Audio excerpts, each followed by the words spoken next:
بەناوی خوای بەخشندە و میهرەبان سڵاتان لێبێت بینەران و بیسەرانی عەزیز و خۆشەویست خۆشحاڵین لە بەرنامەیەکی نوێی پەیامی ڕۆژ لەگەڵ هاوکار وشوان و بەیارمەتی هاوکارانمان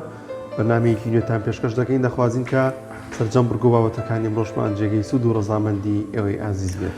زۆر سپاس دانیار بەناوی خوای گەورە و میهرەبان ئایزان سڵاوتان لێبێ و بەیانیتان باش ئاسوودە و کامەران و بەختەوەر بن. ئەمڕۆ دوو بابەتمان بۆ ئامادە کردوون. بابەتی یەکەمیان دیارە بە پێی کۆمەڵێک پێوەری جیهانی یاخود کۆمەڵێک ڕێکخراوی دیار ئەمڕۆ ڕۆژی جیهانی بینینە. ئێمەش باس لە نیعمەتی چاوەکەین کەوا چۆن پێی دەبینین با بزانین چۆن سوود لە بینینەکانمان وەربگرین وەروەها گەورەی ئەو نیعمەتە و وەروەها چۆن بتوانین وا بکەین چاوەکانیشمان بۆ ئیشی خێر بەکاربێنین و هەروەها نەبنەوەی بێزاری چ بۆ خۆمان و چ بۆ دەوروبەرمان و چ بۆ ئەمڕۆ و چ بۆ سبەینێ و بۆ داهاتوو بۆ دوا ڕۆژیش. وەڵازان لە تەوری دومی بەرنامەکەماندا باز لەوە دەکەین کە چۆن وەک پێغەمبەری خوا صلی الله علیه وسلم سەرمەشق بین لە یەکتاپەرستیداوە بیر و باوەڕێکی بەهێزمان هەبێت دەبینین کە لەو سەردەمەدا پێغەمبەری خوا صلی الله علیه وسلم بانگوازەکەی ڕادەگەێنێت کە هیچ پۆست و پارە و پلە و پایەک هیچ کاریگەری تێ ناکات و بەردەوام دەبێت لەسەر بیر و باوەڕەکەی خۆی و یەکتاپەرستیەکەی ئێمەش هەوڵ دەدەین کە لێرەوە لە ڕێگەی مامۆستایەکی ئاینی و کۆمەڵی ڕێنمایی باز دەکەین کە چۆن بتوانین پێغەمبەری خوا صلی الله علیه وسلم سەرمەشق بکەینەوەی کە ئێمەش وەکو ئەو بەردەوامی لەسەر یەکتاپەرستیمان. کۆمەڵێک بابەت و زانیاری دیکەمان بۆ ئامادەکردوون دەستپێکیش دەچینە لای کەشوهەوازانی گۆڕانکاریە کەشوهەوایەکان چین بینەری دەبین.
تەوەری یەکەمی بەرنامەکەمانە باس لەوە دەکەین. ئەمڕۆ ڕۆژی جیهانی بینینە. کاتێک ئەوانەی ئەی بینین ئێمە پێمان وایە شتێکی سادە و ئاسانە و شتێکی نۆرماڵ و هەموو ڕۆژێک لە ماڵەوەی دەرێەوە و دیمەنانە دەبینین و دۆست و هاوڕێی خزم و کۆمەڵێکی شت زۆر. بەڵام گەلێکیش هەن کەوا ئەم بیناییان لە دەستداوە ڕۆشنایی چاوەکانیان لە دەستداوە ڕەنگە قەدری بینین لای ئەوان چەندێک زیاتر بێت چەندێک گرنگتر بێ ئێمە هەستی پێ نەکەین. بۆی نیعمەتی چاو باس بکەین بۆ ئێمەی مرۆڤ چۆن بزانین ئەو نیعمەتە گەورەی هەمانەوە چۆن پاداشتی ئەو نیعمەتە بدەینەوە چۆن لە ئیشی خێر بەکاری بێنین. میوانداری زۆر بەڕێز مامۆستا عەبدولعەزیز فەرەج بانخواز و زانای ئاینیمان کردووە بۆ قسە و باسکردن لەسەر نیعمەتی چاو. مامۆستا زۆر سپاس حاجاتان باشە دەستان خۆش بێت. مامۆستا ئەگەر بەمان بڵێیت چاو وەکو یەکێک لەو نیعمەتانی خوای گەورە بە ئێمە بەخشیوە ڕەنگە گەلێک هەبن کە ئەو نیعمەتیان لە دەستدا بێ یا بینایی چاویان نەما بێ ئێمە چۆن قدری ئەو چاوساغی ئەو بینینە بزانین. بسم الله الرحمن الرحيم الحمد لله والصلاة والسلام على خير خلقه محمد وعلى آله وأصحابه أجمعين. دیارە خوای پەروەردگار کاتێک کە باسی نیعمەتەکانی ئینسانەکە و نیعمەتانی کە پێی بەخشیوە هەر نیعمەتی چاو نییە و هەر نیعمەتی بیستن نییە و هەر نیعمەتی ڕۆیشتن نییە و هەر نیعمەتی عەقڵ و ژیری نییە بەڵکو نیعمەتەکان زۆرن و ئین تعودوا نعمة الله لا تحصوها. خوای پەروەردگار فەرمێ گەرێەوە نیعمەتەکان حساب بکەن بتانەوە یەکێک دەستنیشانیان کەن لە ژیانتانە ناتوانن ئەو نعمەتانە دیاریکەن و پاداشتی خۆی پەروەردگار بنەوە و سپاسی خۆی پەروەردگار بکەن لەسەری. کەواتە نعمەتەکان بە شێوەیەکی گشتی بەسەر ئینسانەوە لە ناویشیانە کە خۆی پەروەردگار بینایی بە ئینسان بەخشیوە ئەلەم نجعل له عینین کە خوا فەرمی ئەمە دوو چاومان پێ بەخشیوە. ئەم دوو چاوە زانایان ئەفەرموون بۆ نەقڵکردنی ئەو وێنانە بۆ زاکری ئینسان کە ئیگوازێتەوە نەقلێکا بۆ زاکری ئینسان و لە زاکریا هەڵەگیرێ 900,000 دەمار ئەیگوێزێتەوە. ینی شتێکی ئاوە بە سادەیی ئەیبینی، بەڵام کاتێکە بچیتە ناو وردەکاریەوە وردەکاری زۆر گەورەی تایە. جا خوای پەروەردگارە فەرمێ والله أخرجكم من بطون أمهاتكم لا تعلمون شيئا وجعل لكم السمع والأبصار والأفئدة لعلكم تشكرون. فەرمی ئێمە ئێوەمان هێناتە دنیاوە لە دایکبوون کاتێککە لە دایکبوون هیچتان نەزانیوە وخوای پەروەردگار بیستنی پێبەخشیون بینینی پێبەخشیون دڵی داونەتێ، بەڵام ئەمان هەمووی چییە لەعلەکم تەشکوڕون عیلەتەکەی ئەوەیە بۆ ئێوەی سپاسی خوای پەروەردگار بکەن. کاتە ئەم نیعمەتێک کە خوای پەروەردگار بە ئینسانی بەخشیوە ئەگەر نتوانێت لە شتی خەیرا بەکاری بێنێ و لە شتی خراپ نەیپارێزێ بێگومان سپاسی خوای پەروەردگاری پێ نەکردو و زۆریشن ئەو عیبادەتانەی کە ئینسان ئەتوانێت بە چاو ئەنجامیان بدا. ئەنی ئەو عیبادەتانەی کە خوای پەروەردگار لەم ڕێگەیەوە پاداشتی بۆ ئەنووسێ و سپاس گوزاری خوای پەروەردگاری پێکرێ فەرمی عیبادەتەکان زۆرن. بۆیە باشتر وایە ئەم نیعمەتەی کە خوای پەروەردگار بە ئینسانی بەخشیوە قەدرەکەی تەنها لای کەسێکە کە لە دەستی داوە. یعنی ئەو قەدری ئەزانێ، ئەو قەدری ئەزانێ کە چاوی کەس بە، ئەو قەدری ئەزانێ کە بینین شت نابینێ، ئەو قەدری ئەزانێ کە ئازاری چاوێ، ئەو قەدری ئەزانێ کە تووشی نەخۆشی چاو بووە. هەموو ئەمانە ئەو کاتە ئەم ئینسانە قەدری ئەزانێ کە وردە وردە لە دەستیاتە، هەتا لە دەستی نەدەی نازانێ قەدری ئەم نیعمەتە چۆن. زۆر باش مامۆستایان، تا چەند گرنگە مسلمانان هەمیشە و بەردەوام نەک بۆ بوون نیعمەتی چاو بۆ تەواوی نیعمەتەکانی ڕۆژانە و بەردەوام سوپاسگوزاری خوای گەورەوە. بۆ منەتۆ لە سەفەرێک دەکەی دیمەنێکی زۆر ناوازە و جوان دەبینی، هەنی لەو کاتانە شابیری لای خوای گەورە بێت و سوپاسی بکەی کە ئەم چاوانی بێبەخشی ئەم دیمەنە جوانانە دەبینیت. وڵا سوپاسگوزاری خوای پەروەردگار یەکێکە لە ئەرکەکان و یەکێکە لەو شتانێک کە خوای پەروەردگار بەسەر ئینسان و دایناوە. وخوای پەروەردگار کاتێک کە باسی پێغەمبەرانەکە بەتایبەت نوح ئەفەرمێ ئینەهو کانە عەبدەن شەکوڕا، فەرمێ بەڕاستی نوح بەندێکی سوپاسگوزاری خوای پەروەردگارە. لە شوێنێکی ترا فەرمێ وقەلیل من عیبادی الشەکوور، و کۆمەڵێکی کەم لە بەندەکانی خوای پەروەردگار سوپاسگوزاری خوای پەروەردگارەکەن. یعنی سوپاسگوزاری بە شێوەیەکی عام بەو معنایی کە ئەم هەموو نیعمەتەی پێ بەخشیوە، بەڵام ئەم ئینسانە قەدری نازانێت سوپاسی خوای پەروەردگاری لەسەر ناکە و هەروەها ئیهمالی ئەو سوپاسگوزاریەکە. بۆیە ئینسان ئەگەر کەسێک چاکەیەکی لەگەڵ بکە قەت لە بیری ناچێتەوە، ئەی خوایەک ئەم هەموو نیعمەتەی داوەتێ، ئەم هەموو چاکەی لەگەڵا کردو، ئەم بینینەی بۆ ماوەی هەتا لە ژیان نابێ ئەوەی کە تووشی نەخۆشی چاو نەبێ، چاوی ئەبینێ بەبێ ئەوەی پێویستی بە هەندێک ئالەت هەبێ. کەواتە سوپاسگوزاری خوای پەروەردگار تەواو نابێ. ئەگەر ئینسان بیوێ سوپاسگوزاری خوای پەروەردگار بێ ناگاتە هەرچەندێک عیبادەتیشی بکا پێی ناگا. وەکو لە فەرمودەیەکایە کە فەرمی پێغەمبەری خوا صلی الله علیه و سلم فەرمێ پیاوێک لە بەنی ئیسرائیل 500 ساڵ خواپەرستی کرد، 500 ساڵی ئەو تەمەنی کە هەیەی. دوای ئەوە کاتێککە وەفاتەکەوە گەڕێتەوە بەلای خوای پەروەردگار، خوای پەروەردگارە فەرمی عەبدەکەم بە چاکەی خۆمت لەگەڵا بکەم یان بە کردەوەکانی خۆت. فەرمیان بەندێ ژەڵە کاکە من 500 ساڵ خواپەرستیم هەیە، هەموو ناز و نیعمە ئەم هەموو تاعەتم هەیە، بۆچی هین بێ با خوای گەورە بە کردەوەی خۆم لەگەڵا بکە. دوای خوای پەروەردگار نیعمەتی چاو هێنێ لە بەرامبەر ئەم 500 ساڵەیە دایەنێ، 500 ساڵ عیبادەتی بێ مەعسیەت. بەڵام سەیرەکەی ئەم 500 ساڵە هاوتای ئەم دوو نیعمەتە نییە کە خوای پەروەردگار پێی بەخشیوە. کەواتە ئینسان هەرچەندێک خواپەرستی بکە ناگاتە ئەو نیعمەتانەی کە خوای پەروەردگار پێی بەخشیوە. لەبەرەوە کەم تەرخەمیکردنیش لە سوپاسگوزاری لەسەر نیعمەتەکان یەکێکە لە کە بە کوفر حسابەکرێ، کوفرانی نیعمەتی پێڵن. یعنی ئەم ئینسانە وەک وایە ناسوپاس بێ بەرامبەر کەسێک کە چاکەی لەگەڵا کردووە. بۆیە لە کوردەواریشا پێڵنەوە کەسێک کە سوپاسگوزار نەبێ پێڵن کەسێکی سپڵەیە، لە بەرامبەر چییە فڵان کەس چاکەیەکی لەگەڵا کردو بەڵام ئەو وەڵامی چاکەکەی بەباشی نەداوەت. کەواتە ئێمە وەکو بەندەی خوای پەروەردگار، وەکو ئەوەی کە خۆمان بە شوێنکەوتەی پێغەمبەری خوا ئازانی صلی الله علیه وسلم ئەبێ ڕۆژانە سوپاسگوزاری خوای پەروەردگار بکەین. کەواتە مامۆستا باس لە گەورەی نیعمەتی چاو با بڵین لە دیدگا ئاینیەکەیەوە کە ئێمەی بەندەیەکی خودا، ئێمەی ناو کۆمەلگاکە گوێمان بۆ گرن، ئێمەی موسڵمان چۆن چاوەکانمان بەکاربێنین بۆ وەکو سوپاسگوزاری و بە پێچوانەشەوە چی ئەو کارانەی ئێمە بە چاوەکانمان دەکەین بێ ئەوی خۆمان پێمان وابێ ئەمە ئیشێکی خراپمان کردو یاخۆت حاڵەت یاسەیە بەڵام وەکو جۆرێکە لە ناسپاسگوزاری و شکرانەی ئەو نیعمەتەمان نەکردووە. دیارە سپاسگوزاری خوای پەروەردگارەوەیە کە تۆ ئەم نیعمەتانەی کە خوای پەروەردگار پێی بەخشی وەکو چاو و گوێچکە و هەموو ئەندامەکانی تر لە خراپەیە بەکاریان نەیە. خراپەش بە دوو واتا بەکاردێ. واتایەکیان ئەوەیە کە سەرپێچی خوای پەروەردگاری پێ نەکەی، واتایەکیشیانەوەی ئەزێتی خەڵقی پێ نەدەی، چونکە عیبادەت مسلمانی کامەڵەوەیە بە هەردوو واتاکە مسلمان بێ، هەم فەرمانەکانی خوای پەروەردگار باش جێبەجێکە، هەم لەگەڵ بەندەکانی خوای پەروەردگاریشا چاک بێ. ئەگەر ئەم دوو هەدەفە نەپێکەیە لە دینداریە کەواتە ئیشێکی باشی نەکردو. بۆیە سوپاسگوزاری خوای پەروەردگار زانایانە فەرمون دوو عیبادەتی زۆر سەرەکی هەن کە ئەم دوو عیبادەتە ئینسان ئەتوانێت بە چاو ئەنجامیان بدا، ئەوەی کە لە دەستی دابێ مەگەر چاوی لە دەست دابێ مەگەر بە زاکیرە بتوانێت یان بۆ قورئانی کە لەبەرەتی مطالعەی بکاتەوە، ئەجناوی کە چاوی لە دەست دابێت تازە ناتوانێت عیبادەتی چاو ئەنجام بدا، وەکوە فەرمون خوێندنی قورئان و هەروەها فێربوونی هەموو علومە ئیسلامیەکان و هەموو شتە باشەکان، ئەوەی کە خزمەت بە مرۆڤایەتیەکە و بۆ قازانجی مرۆڤایەتی بکات هەموو بە عیبادەت حسابە، چونکە عیبادەت تەنها ئەوە نییە ئینسان بەس قورئان خوێنێ، بڵێ بەس ئەمە قورئانە خوێنێ، نە ئەو دکتۆرەش کە لە شوێنی خۆیان نەشتەرگەریەکە بە چاوێکە، ئەم نەشتەرگەریکە بە چاو ئەنجامی ئەدا بۆ کەسێکی ئەنجام ئەدا لە مردن نەجاتی بدا، ئەمەش بۆ خۆی عیبادەتە. ئەو سەنعەتچی کە خەریکی سەنعەتە و ئێوە ئیشێکی دڵسۆزانە بۆ برایش مسلمانی بکە بۆ هاونیشتیمانێکی بکە، ئەویش هەر بە عیبادەت بێستا. کەواتە ئینسان ئەگەر لەگەڵ بەندەکانی خوایشا چاک بێ، هەڵس و کۆتی باش بێ، تەعاملی گونجاو بێ، خیانەت نەکا، ئەوش بە عیبادەت بێسابە. لەگەڵ ئەوەیشا کە هەمان شێوە قورئان خوێندن بە عیبادەت حسابەوە پێغەمبەری خوا صلی الله علیه و سلم فەرمی هەر کەسێک چاوەکانی لەبەر خوای پەروەردگار فرمێسکی پیا بێتە خوارەوە، فەرمی ئەم چاوانە ناچنە ئاگرەوە مەگەر شیر بگەڕێتەوە ناو گوانی حیوان، کە ئەو شتێکی مەحاڵە جارێک در شیرێک کە هاتە خوارەوە بگەڕێتەوە ناو گوانی حیوان. کەواتە ئەو چاوی کە لەبەر خوای پەروەردگار ئەگری ئەوێ عیبادەتی پێ بکە، بێگومان خوای پەروەردگار نایسووتێنێ. و لە فەرمودەیەکی درا فەرمێ دوو چاو هەن کە ئاگر نایان سووتێنێ،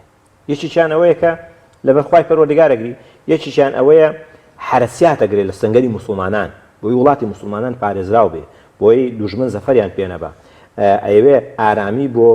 هاونیشتیمانەکانی دابینکە، ئەمە بە هەمان شێوە لای خوای پەروەردگار پاداشتەکەی هێندە گەورەی لە ڕۆژی قیامەتە خوای پەروەردگار ئەم نیعمەتێک کە پێی بەخشی هۆی چاوە نایاڵە بسووتێ. مامۆستا تا چەند خوای گەورە نیعمەتانی پێی بەخشین بوون چاو کە باستی چاوەکەین، ئایا لێپرسینەوەی لەسەر محاسبە دەکرین لەسەر و نیعمەتەکە خوای گەورە پێی بەخشین؟ بەڵێ هەموو نیعمەتێکە ئینسان خوای پەروەردگار بە ئینسانی بەخشیەوە ئەگەر لە چاکەیە بەکارێنێنە، پێچەوانەی فەرمانەکانی خوای پەروەردگار بەکارێنە، بۆ زەرری مسلمانان بەکارێنە، بێگومان خوای پەروەردگار لێپرسینەوەی لەگەڵاکان. جا ئەو لێپرسینەوەی یا ئەو تا لێخۆشبوونی خوای پەروەردگاریە بە شوێنە، یا ئەو تا خوای پەروەردگار سزایەدا، چونکە پێغەمبەری خوا صلی الله علیه و سلم فەرمی هەموو ئەندامەکان زیناکەن، هەموو ئەندامەکانی کە خوا بە ئینسانی بەخشیوە، هەر لە گوێچکە، هەر لە بینین، هەر لە زبان، هەر لە قاچەکان. ئەفەرمێ وەزینە العینەینی النەظەر، زینای چاوەکان بریتێنی نەزەرکردن. کەسێک کە نەزەرەکە بە سووک سەیرێکە، بەڵام لە هەمان کاتە بە تاوان لەسەری نووسێ، بە مەحسەد لەسەری نووسێ، و خوای پەروەردگار لە نامەی کردەوەکانی ئەوەی بۆ نووسێ، ئیتر دوای ئەوە لێخۆشبوونەکە شمولیەکە خوای پەروەردگار بە ڕەحمی خۆی لێ بۆ ئەمە شتێکی ترە. کەواتە بەڵێ هەر ئەندامێک لە معسیەتا بەکار بێ بۆ زەرری مسلمانان بەکار بێ، فەرمانەکانی خوای پەروەردگاری پێ بکرێ، خوای پەروەردگار بە تاوان لەسەری نووسێ و لە نامەی ئەعمالیە ئیشارەتی پێدراوە و ئەگەڕێتەوە بۆ لای خوای پەروەردگار دوای ئەوە چۆن تەعاملی لەگەڵ ئەوە بخۆی بابەتێکی تر. زۆر باشە مامۆستا، بابەتێکەیە بەڕاستی بووە بە کللتورێکی زۆر ناشرین لە ناو ئێستای کۆمەلگای کوردی، ئەویش بەڕاستی بچۆرە و بازاڕەوە هەر بە زۆر بە جوانی هەستی پێ دەکەی ئافرەتێک ئیتی بەداخەوە جلوبەرگەکەی هەر جۆرەکەیەوە خۆی بڕیا لەسەر بەرژەوەندەکانی خۆیان، بەڵام با بە گشتی قسە بکەین حتا ئەگەر محاجەبەیەکیش بێ لەم سەری بازاڕەکەەوە بۆ سەری بازاڕەکە دەڕوا هەموو بازاڕەکە سێری دەکەن کللتوری نەزەرکردن، یعنی وای لێ هاتووە بە ئاسوودەیی، یعنی ئەمە زۆر جا معاناتانەمان گوێ لە دەوێت ئافرەتێک ناتوانم بەناو قەرەباڵقێکا بڕۆم لە ناو جەرگەی وڵاتێکی مسلمان و کۆمەلگایەکی مسلمان و بە کەنار مزگەوتەکانە ئەم کللتورە لەکوێوە سەرچاوی گرت بۆ ئێمە نیعمەتە جوانە لە باتیەوەی بە کیاری خێر و بۆ شایەتی دانێکی خێر و بۆ دەستکەوتی خێر و سەدەقە بەکاربێنین، هەر هەموو ئەو گوناهە گەورەی پێکەین بێ ئەوەی خۆشمان هەستی پێ بکەین، پێمان وایە شتێکی سادە و ساکارە. وڵا خۆی مەسەلەی نەزەرکردن ئەچێتە دوو بوارەوە. یەکەم ئافرەتەی کە بێ فەرمانی خوای پەروەردگارەکە و بە شێوەیەکی ناشایستە ئەچێتە بازاڕەوە، ئەمە بۆ خۆی گوناحێک. ئەوە نییە بڵێن کاکە ئەو فەرمانی پێ نەکراوە. ڕاستە خوای پەروەردگارە فەرمێ قل للمؤمنین یغضوا من أبصارهم. ئەی محەممەد صلی الله عليه وسلم تۆ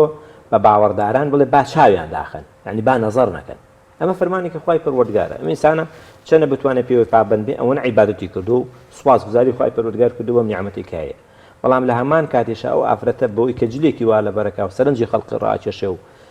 بە شێوازێک ئەڕوا بە بازاڕا، ئەمەش بۆ خۆی گوناحێکی ترەکە ئەوان تووشی ئەو گوناحاکە بەبێ ئەوی گوناحی ئەم کەم کاتەوە. چونکە گوناحی ئەم لە ئەستۆی خۆیەتی فەرمانی پێکراوە کە ئەبێ چاوی داخە، ئەویش فەرمانی پێکراوە بە ئەبێ شێوەیەکی جوان بە جلوبەرگێکی گونجاو بە جلوبەنگێکی ڕێک و پێک شەر نییە ئەم حیجابە بێکە بڵێن دیاری کراوە. مهمە ئەو ئەندامانەی کە خوای پەروەردگار فەرمانی پێکراوە دا بپۆشرێ، ئیتر بە هەر شێوەیەکدا ئەپۆشتێ کە زەرری نەبێ بۆ گەنجی مسلمان و بۆ خەڵقی مسلمان و خەڵقێکی ئەچێتە بازاڕەوە. بەڕاستی ئەوەی کە لە بازاڕە گونجێ یعنی زۆر جار سەیرە دێت. من هەتا لەگەڵ هەندێک براکە لە ئەوروپا گەڕان و قسم لەگەڵ وڵە کاکە دەوروبەری مزگەوتی گەورە لە ئەوروپاش دوایتیان نییە، لە ئەوروپاش ئەم جلوبەرگە نییە، کەواتە ئەم ئافرەتەش کە بەم شێوازە ئەچێتە بازاڕەوە لە کاکە خەڵق سیر مەکە لە ڕووم نایە باسە کاکە تۆ شتێ لەبەرکە کە خەڵق سەیرە نەلا، تۆ بۆ خۆت بانگی خەڵقیەکەی بە زمانی حاڵ بە خەڵقەڵی ئەڵە کاکە من ئەمە جەستەی منە، ئەمە هەرزان بازاڕم کردو، ئەمە ئەی فرۆشم بە بەلاش وەرە سەیریگە لە کاتێکا کە ئەمە لە هیچ شوێنێکان نییە. لەبەرەوە هەم ئەوە کە سەیرێکا گوناحیەکە معسیەتی ئەنجام ماوە سەرپێچی فەرمانەکانی خوای پەروەردگاری کردووە، لە هەمان کاتێشە ئەو ئافرەتەش کە بۆتە هۆکار بۆ سیرکردن ئەوش بە هەمان شێوە گوناحباری خۆی هەیە و تاوانی خۆی لەسەر نووسێ. زۆر بەشماوە سەبابەتێکی دیکە هەیە هەر لە بابەتی چاوبینینە ئەویش چاوپیسیە. ئایا ئەم بابەتە پەیوەندی بە خودی کەسەکەەوە هەیە یاخود چارەسەری هەیە یان چۆن نییە؟ مەسەلەی چاوپیسی یەکێکە لەو شتانەی کە بەڵێ پێغەمبەری خوا صلی الله علیه وسلم و هەروەها خوای پەروەردگار لە قورئانە باسی کردووە. یعنی کۆتا سوورەت بۆ ئەو بەکاردێت کە ئینسان دوعای بخوێنێ بۆی پارێزراو بێ لە چاو. خۆی مەسەلە پەیوەندی بە ناخی ئینسانەوە هەیە. مەسەلەی چاو پەیوەندی بە ناخی ئینسانەوە. ئەم ناخە کە خراپ بوو تەسیر دەکاتە سەر ئەنجامەکانی تریش. یعنی بۆ نمونە حەسوودی یەکێکە لەو نیعمەتانەی کە یەکێکە لەو نەخۆشیانەی کە ئەبێت لە کۆمەلگایە ئینسان خۆی لێ بپارێزێ و پاداشتەکەیشی بەهەشتە هەر کەسێک حەسوودی. جار ئەم حەسوودە تەسیرەکە بە چاو تەسیرەکە لە بەرامبەرەکەی، بە چاو تەسیری تێکا کە پێغەمبەری خوا صلی الله علیه و سلم چەندان فەرمودەی هەیە لەسەری. ئەفەرمێ یەکێک لەو فەرمودانە کە پێغەمبەری خوا صلی الله علیه و سلم فەرمێ جاری وایە چاوپیسی حوشترە خاتە ناو منجەڵەوە، ئینسانیش خاتە ناو گۆڕەوە. یعنی هێندە تەسیری هەیە لەناو کۆمەلگا. ئەوسا دەکرێت ئەو کەسە کۆنتترۆلی خۆی بکاتیانە بێت هەر لە ناخیا ئەو بغزوینە نەمێنێت. شتێک نییە نەکرێت، شتێک نییە لە ئینسانە نەکرێت. بەڵام ئێمەش خۆمان فەرمانمان پێکراوە ئەبێ چی بکەنە بێ وقایە بەکاربێنی. یعنی بۆ نمونە بێ دوعا زۆر بخوێنی، دوعای ذکرەکانی بیانە، ذکرەکانی ئێواران کە ئەمانە باشترین چارەسەرە. و قەناعەتیشمە هەر کەسێک ئەو ذکرانە بە شێوەیەکی بەردەوام بخوێنێ کە پێغەمبەری خوا صلی الله علیه و سلم دیاری کردو پارێزراوە بێ. بەڵام لە هەمان کاتیشە بەڵێ ڕۆڵاکر ئینسان ناخی خۆی پاکاتەوە بەرامبەر مسلمانان. ئەی بۆ هەموو کە جوانیە وانە کاتەم لە ناخیا شتێکەیە کە ناخیا یعنی حەز بە بوونی خەڵقی ناکە، حەز ناکە شتی چاک لای خەڵق بێ، حەزەکە شتی چاک هەمووی بۆ خۆی بێ، هەمووی لای خۆی بێ. کە ئەی بینێ لە ناخی ئەیتر دەدیکابراڵە وەک ئاگر کەوت بێتە جگەری، هەست پێکا کە نیعمەتێک لای ئەوهەیە لە ئەمنیە لە ئەنجامە چی دەرچی ئەم کەواتە مامۆستا بە پێی بنەما شاریەکان کەسێکی ئاوا سزاکەی چێ چکە زۆر جار گوێمان لێبێ من بیستومە خەڵکەکەش خۆی وتێتی من بەدەست خۆم نییە هەر بغزمەیە غەرەزمە، ینی خۆشی تەنانەت هەستی بەوە کردووە ئەتراف بەوە دەکا کە ئینسانێکی حەسوودە بغزاویە بەغیلە، یان زۆر جار خەڵکی گوێرە بۆ تۆ ئەندەبیستی با بە فلان کۆڵانە ڕێن فلان کەس نەمان بینێ، یعنی دڵنیام خۆی ینی لە کۆمەلگایەک بژین، ینی ئەمانە هەست پێەکەن کە قسەیان لەسەرە کرێ کۆمەلگایەکی اجتیماعین دەگاتەوە لایەن. ئەمانە چی چاوەڕێیانە کاگەر خۆیان نەگۆڕن بە ئەم بەرنامەیە ئێمە ڕەنگە بێتە دەواازەیەکی خێر بۆوانیش پێوانە کەس بیاوێ عاقیبەتی شەڕ بێت و وڵی ئەوە بێ بزانێت لەجار لە مەنهەجی پێغەمبەری خوا صلی الله علیه و سلم نایە کە لە مەنهەجی ینی پاداشتەکەی ئەگەرم کەسە واز بێنێ لەم چاوپیسی و لەم حەسوودی و لەم شتێکە هەیە جارێ چاکەکانی ئەسووتێنێ پێغەمبەری خوا صلی الله علیه و سلم فەرمووی إياكم والحسد فإن الحسد يأكل الحسنات تأكل الحسنات كما تأكل الحطب النار. فەرمووی ئاگادارتانەکەمەوە لەوەی خۆتان لە حەسوودی بپارێزن، چونکە حەسوودی چاکەکانتان ئەسووتێنێ وەکو ئاگر چۆن دارەسووتێنێ، یعنی ئەم کەسە چاکەی نامێنێ، ئەبێ ئاگای لەوە بێ کە چاکەکانی ئەبێ لە بەرامبەر لە قیامەتە ماکی خەڵکی بەسەرەوە بێ چاکان بە خەڵقی. یەکێک لەوانەیە کە مفلیسە ئەوەیە کە حەقی خەڵقی لابێ، ئەوەش کە حەسوودی بە خەڵقیە بە ماڵی خەڵقی وێرانەکە بێگومان حەقی خەڵقی گەوێتە سەر، کەواتە خوای پەروەردگار لەسەرەوە محاسبەیەکە. ئەوەشی تەرکیکە پاداشتەکەی بەهەشتە، چونکە پێغەمبەری خوا صلی الله علیه و سلم فەرمێ ڕۆژێکیان لە مزگەوتەکەی دانیشتی و فەرمی اطلع عليكم الآن رجل من أهل الجنة، فەرمی ئێستا پیاوی گێتە ژوورەوە ئەم پیاوە ئەهلی بەهەشتە. فەرمی هات سەحابێکی بەڕێز بوو دەستنوێژی گرتووە عەبدوڵای کوڕی سەلام کە لە ئەسڵا جوولەکە بۆ دوای موسڵمان بوو، تێگەی فەرمی هاتە ژوورەوە سەلامی کرد نوێژی کرد و ڕۆژی یەکەم و ڕۆژی دووەم ڕۆژی سێهەم لە ڕۆژی سێمە عەبدوڵای کوڕی عەمری کوڕی عاسە فەرمی وەڵڵاهی بچم بزانم ئەمە چییەکە پێغەمبەری خوا صلی الله علیه و سلم ئەم شاهیدی گەورەی بۆیە بزانم چییەکە چی کردەوەشی ئەوە نەمەهمەیە. ئەڵێ کە چوم سەیرم کرد 3 ڕۆژ لە ماڵیان مامەوە هیچ شتێکی گەورەم نەبینی، شەو نوێژێکی وام نەبینی، هیچ شتێکم نەبینی، بەیانی وتم وەڵڵاهی کاکە من بۆ نهاتوو، من هاتم بزانم تۆ چییەکەی پێغەمبەری خوا شاهیدی بەهەشتی بۆ یاوی بەهەشت بۆ خۆم سەوگەر کردووە، شاهیدێکش کە پێغەمبەری خوا صلی الله علیه و سلم بیدا هیچ گومانێکیانی. فەرمی وەڵڵا هەر ئەوەیە کە بینیتەوە هیچ شتێکی زیادەم نییە. فەرمی شەو کە خەبەریە بۆ زیکرێکی خوێن و لێ خەوتەوە، فەرمی بەڵام بەیانی کە ویستی بڕوا فەرمی بگەڕێەوە شتێکەیە ئەلف سنگەی منە حەسوودیتیانە بەرامبەر هیچ موسڵمانێک، حەسوودی بە هیچ موسڵمانێک نابم. فەرمیدە ئەوەیە تۆی بردۆتە باشت، کەواتە تەرککردنی حەسوودی بردن بەرامبەر موسڵمانان و ئەوەی کە لە ناخی ئینسانە ناخی بەرامبەر خەڵقەکەی پاکاتەوە، ئەوی کە بۆ خۆت پێت خۆشە بۆ منیش پێت خۆش بێ، من ئەوی بۆ خۆم پێم خۆشە بۆ تۆ پێم خۆش بێ، ئەمە کۆمەلگایەکی بەختەوەر دروستەکە. پێش هەموو شتێک خۆشت ئاسوودە دەبێت، خۆش ئاسوودە بێ، حەقی کەسی بەسەرەوە نابێت. ینی چەند خۆشە تۆ بگەیتەوە لای خوای پەروەردگار تەنها حەقی خوات لابێت کە کەم تەرخەمیت یا کردووە، حەقی خەڵقت بەسەرەوە نەبێ. ئەمە گەورەترین نیعمەتە کە ئینسان بەو شێوەیە بژی. زۆر باش مامۆستا، بەگشتی لەم سەردەمەی ئێستادا گرنگە موسڵمانان بەگشتی ینی ئەوەی کە خۆی گەورە پێی بەخشیوە لە هەموو نیعمەتەکانی تری لە هەموو بابەتەکانی تری قەدری بزانێن. ینی وەکو پێشتیش باسمان کرد بۆ منە لە چاوە ئێمە ڕۆژانە دەچینە بازار تا چەند گرنگە کە هەوڵ بدەین بە هەموو توانایەکی خۆمانەوە، لەوانەیە زۆر جارۆک و هاوکار باماشی پێکرد ئافرەتێک بێ جلوبەرگی بە شێوازێک بێ، بەڵام ئێمە کۆنتترۆلی خۆمان بکەین کە ئەم چاوەمان لەو نەزەریا بەکار نێنی. یەکێکە لەو عیبادەتە گەورەکان کە ئینسان خۆی لە گوناه بپارێزێ. بۆیە لە لە کەناڵە عەرەبیەکان جارێک هیچێک لەو داعیە گەورانە بانکراوە بۆ مقابلەیەک، جا کە مقابلەکە لە مقابلەکە ئافرەتەکە لێ پرسێ بۆ سەیرم ناکەی، بۆ سەیرم ناکەی، من کە قسە لەگەڵ تۆکەم تۆ هەر سەرداخەی. فەرمی ئاخر من خوا فەرمانی پێ کردوم وەقل للمؤمنین یغضوا من أبصارهم، من حەقم نییە تۆ چلێکی لەبەرایە، بەڵام من فەرمانم پێکراوە بۆ خۆم کە چی بکەم کە چاوم داخەم. کەواتە بەتەکید کەواتە مبڕێڕەشمان نەماوە بڵێن مسلمانان ئەڵێن ئافرەتەکە خۆی وا نەخێرە، ئەو تۆ هەچی هەیە تۆ مەیکە، خوا فەرمانی پێکردووی، ئەمە فەرمانی خوایە، فەرمان بۆ بۆ ئافرەتیشە بە هەمانشەوە، ئەمە لە فەرمانی خوای پەروەردگارە. ئەنجا فەرمودێکی ئیمامی عەلیمانەیە کە پێغەمبەری خوا صلی الله علیه و سلم پێ فەرمێ ئەی عەلی یەکەم جار بۆت نانووسێ، یعنی یەکەم جار کە چاوت بەری ئەکەوێ و سەیری ئەەکەی بە گوناح لەسەر نانووسێ، بەڵام دووهەم جار بە گوناح لەسەر دەنووسێ، کەواتە ئەوەی کە ئینسان چاوی پێڵەدۆقێ بە گوناح لەسەری نانووسێ بەڵام کاکە وەڵام نەچمە بازار جا وەڵام ئەمە ئافرەتم بینا، بەڵام کە دووەم و سێم و چوارەم دووبارە بۆ ئەمانە بە گوناح لەسەر ئینسان. زۆر باشە، تاوان نووسێ و تاوانەکەی لە نامەی ئەعمالی شائگەڕێتەوە بەلای مامۆستا. بابەتێکی تر هەیە بێگومان، یعنی لەگەڵ ئەو پەڕی ڕێز و حورمەتمان بوانەی کە گوێیان لێمان و ڕەنگە ئێستا لە بەرامبەر شاشەکانیش دانیشتبن ئێمە نەبینن، بیناییان لە دەستدا بێ، خوای گەورە بیخاتە بەر ئەجری، ڕۆژی دوایی وەروەها گەر شفاشیان هەبێ شفایان بۆ بنێرێ. بەڵام زۆر جار ئێمەی چاوساخ لە هەموو قۆناغ و مرحلەیەکی جیاواز بەدەر لە بابەتی ئافرەت و بابەتی کۆمەڵێک کەمالیاتی ژیان، کۆمەڵێک بابەتی زانستی، بابەتی سیاسی، بابەتی کۆمەڵایەتی، بەڵام لە بری بەکارهێنانی بە باشە چاوەکانمان بە خراپە بەکارێنین. حتا بۆ شایەتیدانێک لە کۆمەلگایەک دەبینین دزی دەکرێت، چەتەیی دەکرێت، خەڵک دەکوژرێ، بێناموسی دەکرێت، تعدا دەکرێت، ماڵی خەڵک کاوڵ دەکرێت، مڵات وێران دەکرێت، قوتابخانە دادەخرێ. یعنی هەمووی ئەمانە کۆمەلگا بە چاو دەیبینێ کە داوای شایەتێکی لێ دەکەی، ئامادە نیە شایەتی بدا،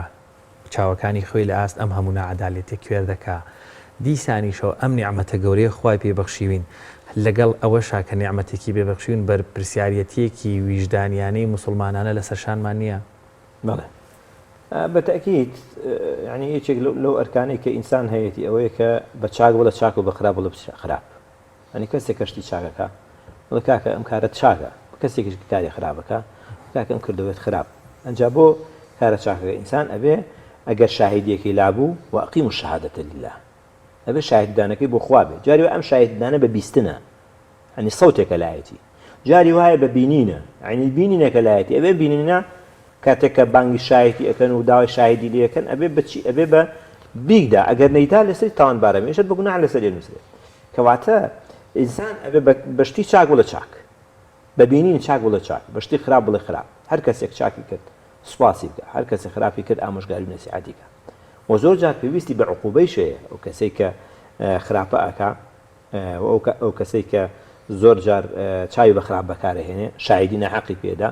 بێگومان خوای پەروەردگار محاسبەیەکی تریشی ئەکا کەواتە بێگومان شایەتیدان و هەموو ئەو بابەتانەی کە پێویستە لەسەر ئینسان جاری وهەیە بە بیستنە جاری وایە بە بینینە جاری وایە بۆ ئەندامانەیە کە بۆ شاهیدی ئەشێن لەبەرەوە گرینگە ئێمە لە کۆمەلگایە وا پەروەردەبین گەنجەکانمان وا پەروەردەکەین کە شاهیدی بدەن بۆ خوای پەروەردگار شاهیدی بینینەکەمان مەبەستە چونکە بابەتەکەمان ئەوەیە ینی کە تۆ شتێکی باشە بینی لە کەسێک بڵێ کاکە بەڕاستی ئیشیشی باشی کردووە کەسێک گشتی خراپەکە جا دەربارەی وڵات بێ دەربارەی تاک بێ دەربارەی خوێندن بێ حتا دەربارەی خزم و کەسوکاری خۆشی بێ ئەبێ چی بێ کەسە وا فێر بێ وا پەروەردە بکرێت تەنها ئەوەش ئیسلام ئەتوانێت خەڵکە وا پەروەردە بکات تەنها پەروەردەکراوی دەستی پێغەمبەری خوا صلی الله علیه وسلم توانێویانە ئەدای شەهادەت بە شێوەیەکی باشکەن ئەوانەی کە ئەیبینن و خەڵقی ترکە دوورە چکە ئەو لەسەر ئەساسی بەرژەوەندی ئیشەکە بەرژەوەندیەکەی لەکوێ بوو قازانجەکەی لەکوێ بوو لەکوێ زەرەری نەکرد بۆ خۆی لەکوێ تۆزێ قازانجی کەمی دەستکەوت دەگەر هەموو میلەتیش زەرەرکە ئەو مشکلەیەکی نییە ئەوە بێگومان ئەم کەسە بە تاوانبار حساب بکرێت لەسەر ئەوەی کە ئەم نیعمەتەی خوا پێی بەخشیوە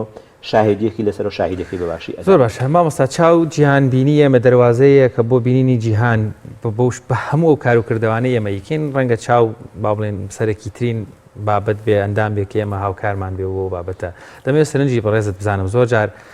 کابرا لە ژوورێکە لە ماڵێکە نە کەسی لێ نەزەرەکە نە چاوی بەخرا بەکارێنێ نەشایەتی هەڵەدا بەڵام هەر بەو چاوانەی ڕەنگە نووسینێک بنووسێ ڕەنگە دێڕێک بنووسێ ڕەنگە دێڕێک بخوێنێتەوە کە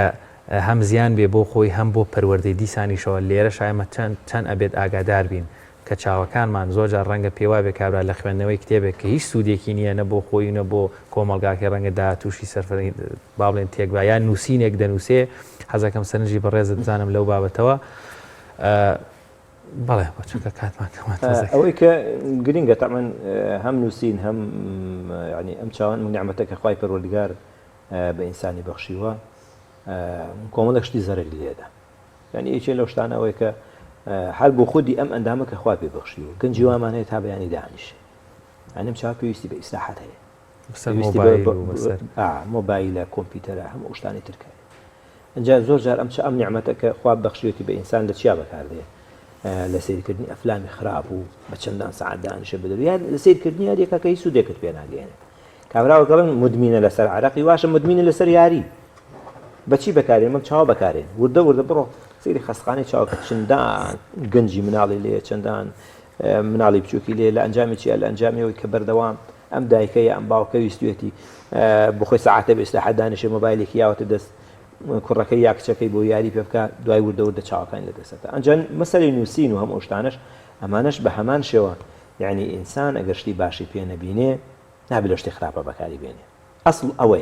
ئەسڵ ئەوەیە تۆ بۆ شتی باش چاوە بەکاربێنی شتە باشەکە شەر نییە هەر لایەنی دینی بێ هەر شتێک کە خزمەت بە کۆمەلگاکە بکە و بێتە مای خێر بۆ خەڵقی هەر شتێکیش ببێتە مای شەڕ بۆ خەڵقی جا نووسین بێ خوێندنەوە بێ شایەتیدان بێ هەموو ئەو بوارانەی ژیان کە ئینسان ئەیبینێ لە دەوروبەری خۆیان و چاوی تیا بەکارهێنێ بێگومان ئەگەر قازانجێک نەگەێنێ بە کۆمەلگا و نەک قازانج بەخۆی چونکە زۆر جار زۆر شتی ئینسان بە قازانجی خۆی ئەبینێ بەڵام زەرر لە کۆمەلگایە ئەمەشر بە تاوان لەسەر ئینسان حساب بکرێ ئەمەشر تاوانە لە هەمان کات چونکە تۆ بۆ بەرژەوەندی خۆت ویستووە بەرژەوەندی کۆمەلگاکەت نەویستووە لە بەرامبەر شتێکی کەمە راپۆرتێک نووسێ ئەم راپۆرتە لەوانەیە کەسێک یاعدام کرێ لەسەری تەقریرێک نووسێ تەقریرەکە لەوانەیە بە چاو ئەی نووسێ ڕاستە قەڵەمەکە بەهڵەگرێ بەڵام بە چاو دێڕەکان ببینێک ئەی نووسێ ئەم دێڕانەی کە ئینووسی ئەم راپۆرتی کە ئینووسی ئەم تحقیقی کە کردوێتی ئەم مەقالەی کە خوێنێت و ئەم مەقالەی کە دایبەزان و ئەم هەرچی پەیوەندی بەژیانەوە ئەم کتێبی کە ئیخوێنێتەوە کەی سوودی لە نابێنەوە غەیری گۆڕاکردنی ئەمانە بەڕاستی هەمووی لە نامەی ئەعمالە حسابەکرێ و نامەی ئەعمالە تۆمارەکرێ و لە قیامەتە ئینسانەکە یان ئەگەر چاکە بێ پاداشتی لەسەر وەرەگەی ئەگەر خراپەش بێ سزادرێ لەسەری. زۆر باشە مامۆستا دوپەیامت چییە بۆی کە وەکو بیرهێنانوێت کە لەسەرتاش ئاماژەمان پێکرد کە موسڵمانان هەمیشە بەردەوام سوپاس گوزار بن بۆی کە ئەو نیعمەتی کە خۆی گەورە پێی بەخشین بە تایبەتی چاو بینین. جارێک من بسپاسی خوا بکەینەوەی کە خوای پەروەردگار چاوێکی داوینەتێ 60 70 40 ئیتر بەبێ کەسە خۆی ئەگۆڕێ ژیشەوە ژیانی بەردەوام ئەبینێ پێویستی بە هیچ ئالەتێک نییە بەردەوام سۆڕە نەقلەکە بۆ مشکی ئینسان پێویستی بە هیچ ئالەتێک نییە ئەمە سپاسی خوای پەروەردگاری جاو کەسێکی خوای پەروەردگار تاقی کردو لە چاوەکانی لێسەنەوە کە پێغەمبەری خوا صلی الله علیه و سلم فەرمێ هەر کەسێک دوو خۆشەویستەکەی لێ وەرگرینەوە خوای پەروەردگارە فەرمێ لە حەدیثێکی قودسیە فەرمێ دوو خۆشەویستەکەی لێ وەرگرینەوە بە شەرتێک سابیر بێ یعنی ناسپاسی خوای پەروەردگار نەکا ئەفەرمێ هیچ پاداشتێکی نەجگە لە باشت یعنی ئەوانەی کە نیعمەتی چاویان لە دەستداوە بینیان لە دەستداوە جایان هەیە هەر بە سگماکی وا بۆ هەیە لە دوای یاوای داهاتوە ئەمە کە سەبر ئەگرین ئینشاءڵڵا پاداشتەکەی بەهەشتە ئەوەیشی کە خوای پەروەردگار پێی داوە با لە شتی چاکە بەکاری بێنی با بۆ بەرژەوەندی گشتی بەکاری بێنی با بۆ بەرژەوەندی خۆمان بەکاری بێنی با شتێک نەکەین لە قیامەتە ئەم نیعمەتەی کە خوای پەروەردگار پێی بەخشیوین لە جیاتی و پاداشتی لەسەر وەرگین سزا بدرێ چونکە ئینسانی عاقڵەوەیە ئینسانی ژیر ئەوە نییە پارە و سەرۆت و سامانی زۆر بێت ئینسانی ژیر ئەوەیە کە بتوانێت زۆرترین چاکە کۆکاتەوە بۆ قیامەت و لەسەری بچێتە بەهەشتەوە چاکەکان بە هەموو واتافراوانەکانی کە بشی زۆریان بە چاوەکرێ کەسێک ئەگەر چاوی نەما تێگەی توانای چوون بۆ مزگەوتی شیکەمە کەسێک ئەگەر چاوی نەما توانای ڕۆشتن بە بازاڕشیان نییە کەسێک ئەگەر چاوی نەما توانای خوێندنەوەیشی نییە کەسێک ئەگەر چاوی نەما یعنی ئەم نیعمەتەی لێوەرگیرایەوە بێگومان زۆرێک لەو خۆشیانەی کە لە دنیای هەن لە دەستیادا بۆیە بێ ئەم نیعمەتە ئەوەی کە خوا پێی بەخشیوە بە شێوەیەکی جوان بەکاری بێنێ هەم بۆ قازانجی خۆی کە پاداشتی لەسەر وەرگێ هەم بۆ قازانجی کۆمەڵگاکەی هەوڵ بدا شتێ بکە جێگەدەستی دیار بێ لە پێشکەوتنی ئەم کۆمەڵگا. زۆر باشە زۆر سپاس بۆ بەڕێز مامۆستا عەبدولعەزیز فەرەج ئەزانایانی بانخواست لەم تۆرێ لەگەڵ ماوەی سپاس بۆ ڕوونکردنەوەستاگیان دەستەکانی خۆش بێ ساڵی هەموو لایەکمان ئامینە جومایی شاو بەڵازان خۆشەویستان دەچینە لای ناوڕێک و دێنەوە لاتان.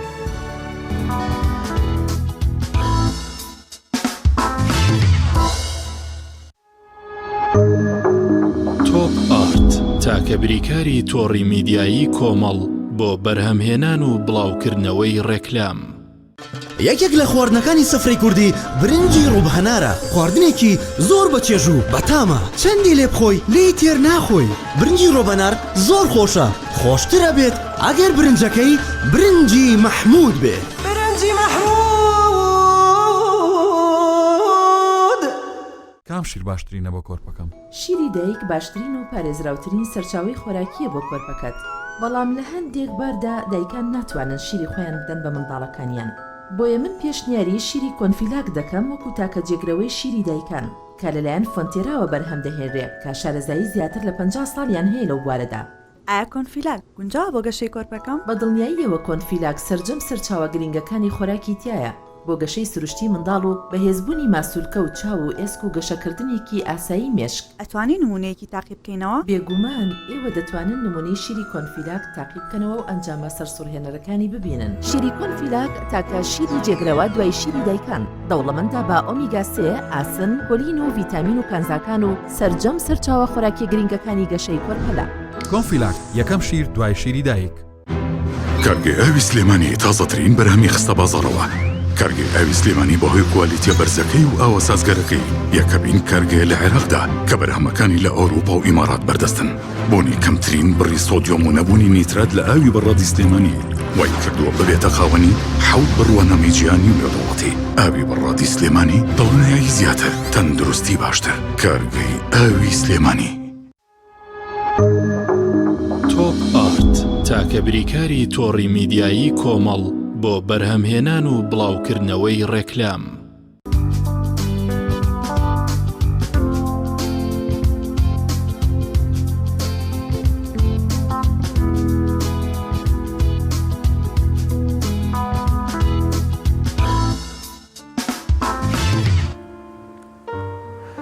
بەڵێزان هاوکارانمان زانیاریەکیان بۆ ئامادە کردوین لەسەر ڕوخساری پەیامبەر دیارە مانگی مەولود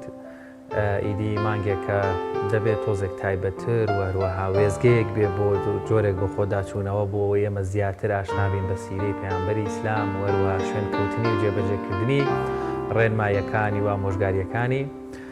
دیارە لەو بارەیەوە تەوەرمان دەبێت ئینشەڵا بەڵام سەرەتا کۆمەڵێک زانیاری وەردەگرین لەسەر ڕوخساری پەیامبەر.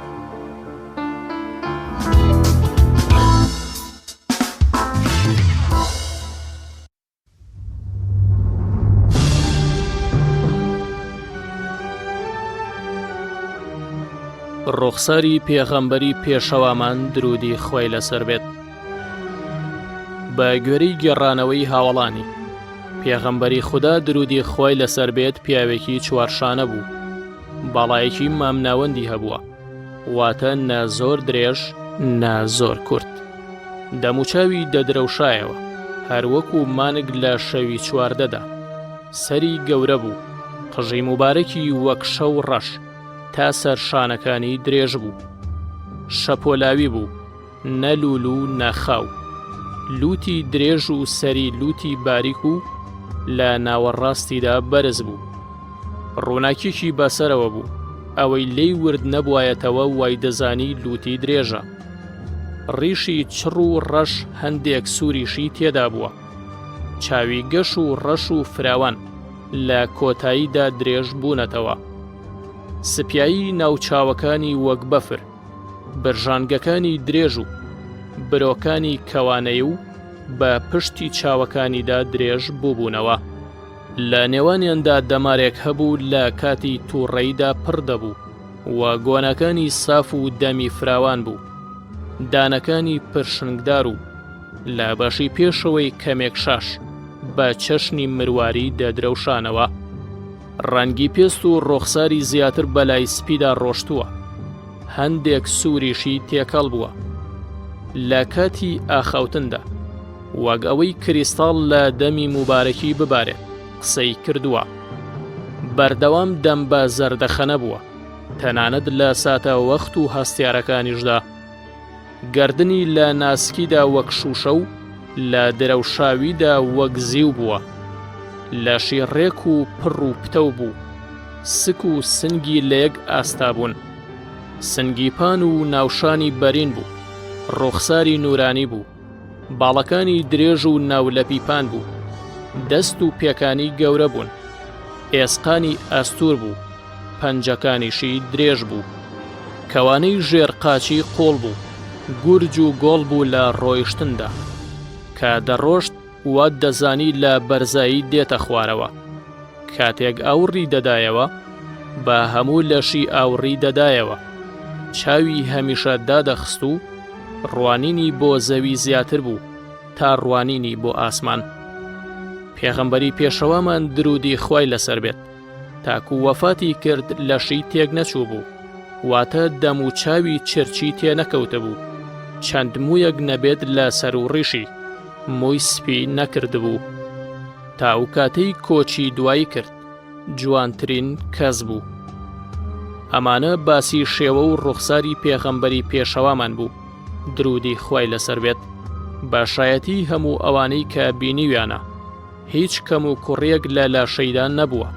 ئەوەندە جوان و ڕێک بووە وەکو دەڵێن دەڵێی بە ویستی خۆی دروست کراوە. عەبدوڵای کوڕی سەلام یەکێک بوو لە زانایانی جوولەکە موسڵمان بوو دەڵێت کاتێک پێغەمبەر هاتە مەدینە چووم تەماشای بکەم، کاتێک دەموچاویم بینی زانیم ئەوە دەموچاوی کەسێکی درۆزن نییە، لە هەمووش گرنگتر ئەوەیە کە ڕوخساری لە یەکەم تەماشاکردنەوە گۆزارشی لە کەسێکی ڕازگۆی بە هەیبەتی خاوەن کەسایەتێکی زۆر بەهێز دەدا و یەکسەر کاری دەکردە سەر بەرامبەرەکەی و ڕای دەکێشا بەرە و لای خۆی، وەکو لەسەر زاری عەلی کوڕی ئەبوو تالیبەوە ڕەزا و ڕەحمەتی خوای لێبێت هاتووە. لە سیرەی ئیبن هیشام دەفەرمێت ئەوە یەکەم جار بیبینایە سامی لێ دەکرد و ئەوەشی تێکەڵی بکردایە خۆشی دەویست. ئەبوو هورەیرە دەڵێت هیچ شتێکم نەبینیوە لە پێغەمبەر جوانتر، وەکو بڵی خۆر لە نێو چاوانیدا بوو، کەسم نەبینی لەو خێراتر بێت لە ڕۆیشتندا دەتگوت زەوی بۆ دەپێچرێتەوە. ئێمە خۆمان ماندوو دەکرد لە ڕۆیشتندا، بەڵام سەروەرمان بە هیچ شێوەیەک خۆی تێک نەدەدا.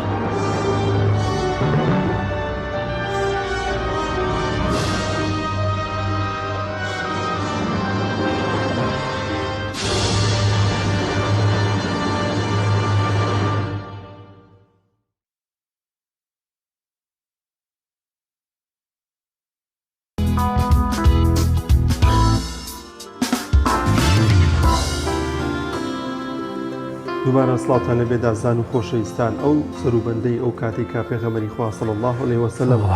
بانگەوازەکەی بە ئاشکرا ڕاگەیان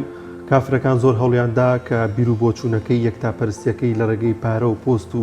چەندی بابەتی دیکەیان خستە بەردەمی کە واز لە یەکتاپەرستی و بیر و باوەڕەکانی بێنێت بەڵام پێغەمبەری خوا صلی الله علیه وسلم هەر بەردەوام و لەسەر یەکتاپەرستی و بیر و بۆچوونەکانی لەم تەوەرێماندا لەم بابەتەماندا باز لەو دەکەین کە تا چەند گرنگە پێغەمبەری خوا صلی الله علیه وسلم کینە سەر مەشقمان لەوەی کە بەردەوامی لەسەر بیر و بۆچوون و بانگەوازەکەمان وەرەوها بەردەوامی لەسەر ئاینی پیرۆزی ئیسلام و هیچ کاریگەر هیچ شێزێک و هیچ پارەپولێک کاریگەری نەبێت لەسەر بیر و بۆچوون و یەکتاپەرستیەکەمان گفتوگۆ دەکەین لەو بارە لەوە لەگەڵ میوانەکەمان زۆر بەڕێز مامۆستا عەبدولحەمید بەرزنجی مامۆستا زۆر بەخێر بێ. مامۆستا گە سەرەتا باز لەوە بکەین یەکتاپەرستی چییە؟ والله بسم الله الرحمن الرحيم الحمد لله رب العالمين والصلاة والسلام على رسوله الأمين محمد صلى الله عليه وسلم وعلى آله وصحبه وأمته أجمعين. صلاحي خواهي قولوا مدبان لأيوه خوش شويستو توابي بنلاني عزيز وبريز بيت ديار توحيد يكتا برسي خواهي پروردگار تبارك وتعالى أو ما بس قولوا وقرنقية خواهي قولوا بشريتي بو دروس كردوا كبو خوي دفرميت وما خلقت الجن والإنس إلا ليعبدون مفسرين دفرمون إلا ليوحدون خوي قالوا سبحانه وتعالى كدفهم من جنك إنسان مدروس كدوا بوشي بوي كبدأتي خوي پروردگار كن تبارك وتعالى ديار أو بندأتي خوي پروردگار جيا كم شد كو أبيته وبريتي لتوحيد خوا بيق ناسين وناسيني خوا بوشوي كشايسي خوي پروردگار شو كاتك خلقي أدوين وباسي خواي جورا أكن زور جار خواي جورا فما وما قدر الله حق قدره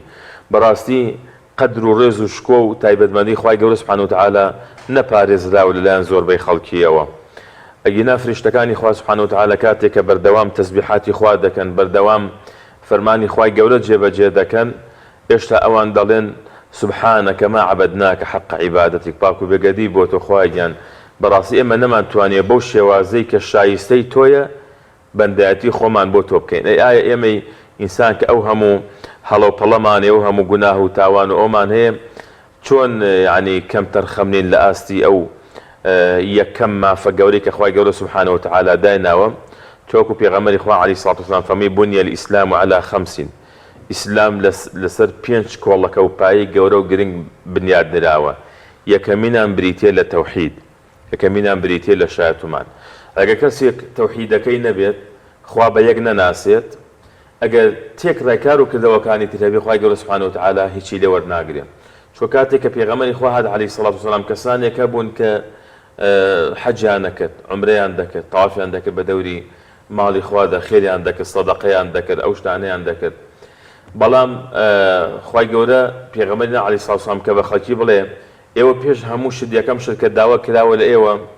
بریتی لە خوا بە یەک ناسین ڕاستە ئێوە دەڵێن ئێمە دەڵێن ئەڵڵا هەیە خوا هەیە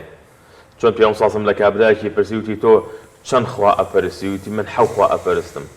وتی چەندیان لە ئاسمانە چەندیان لە زەوی وتی یەکیان لە ئاسمان ئەوانەی تریش لەسەر زەوین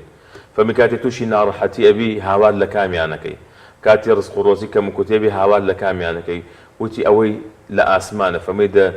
هەر ئەوە خوای تاقانی هەر ئەوە خوای ڕاستە واز لە هەموو ئەوانەی تر بێنە کەواتە تەوحید بریتیە لە إفراد الله بما يختص به خوا بيق ناسين لويك تايبت مندي خواي پروردگارا كأويش خوا توحيدي خوا من بوها بير كيقين ما نبي كتنا خواي پروردگار درسكاري إيما رزق روزي دري إيما جانو بدني إيما بدسة كبي أوتي توحيدي الربوبيات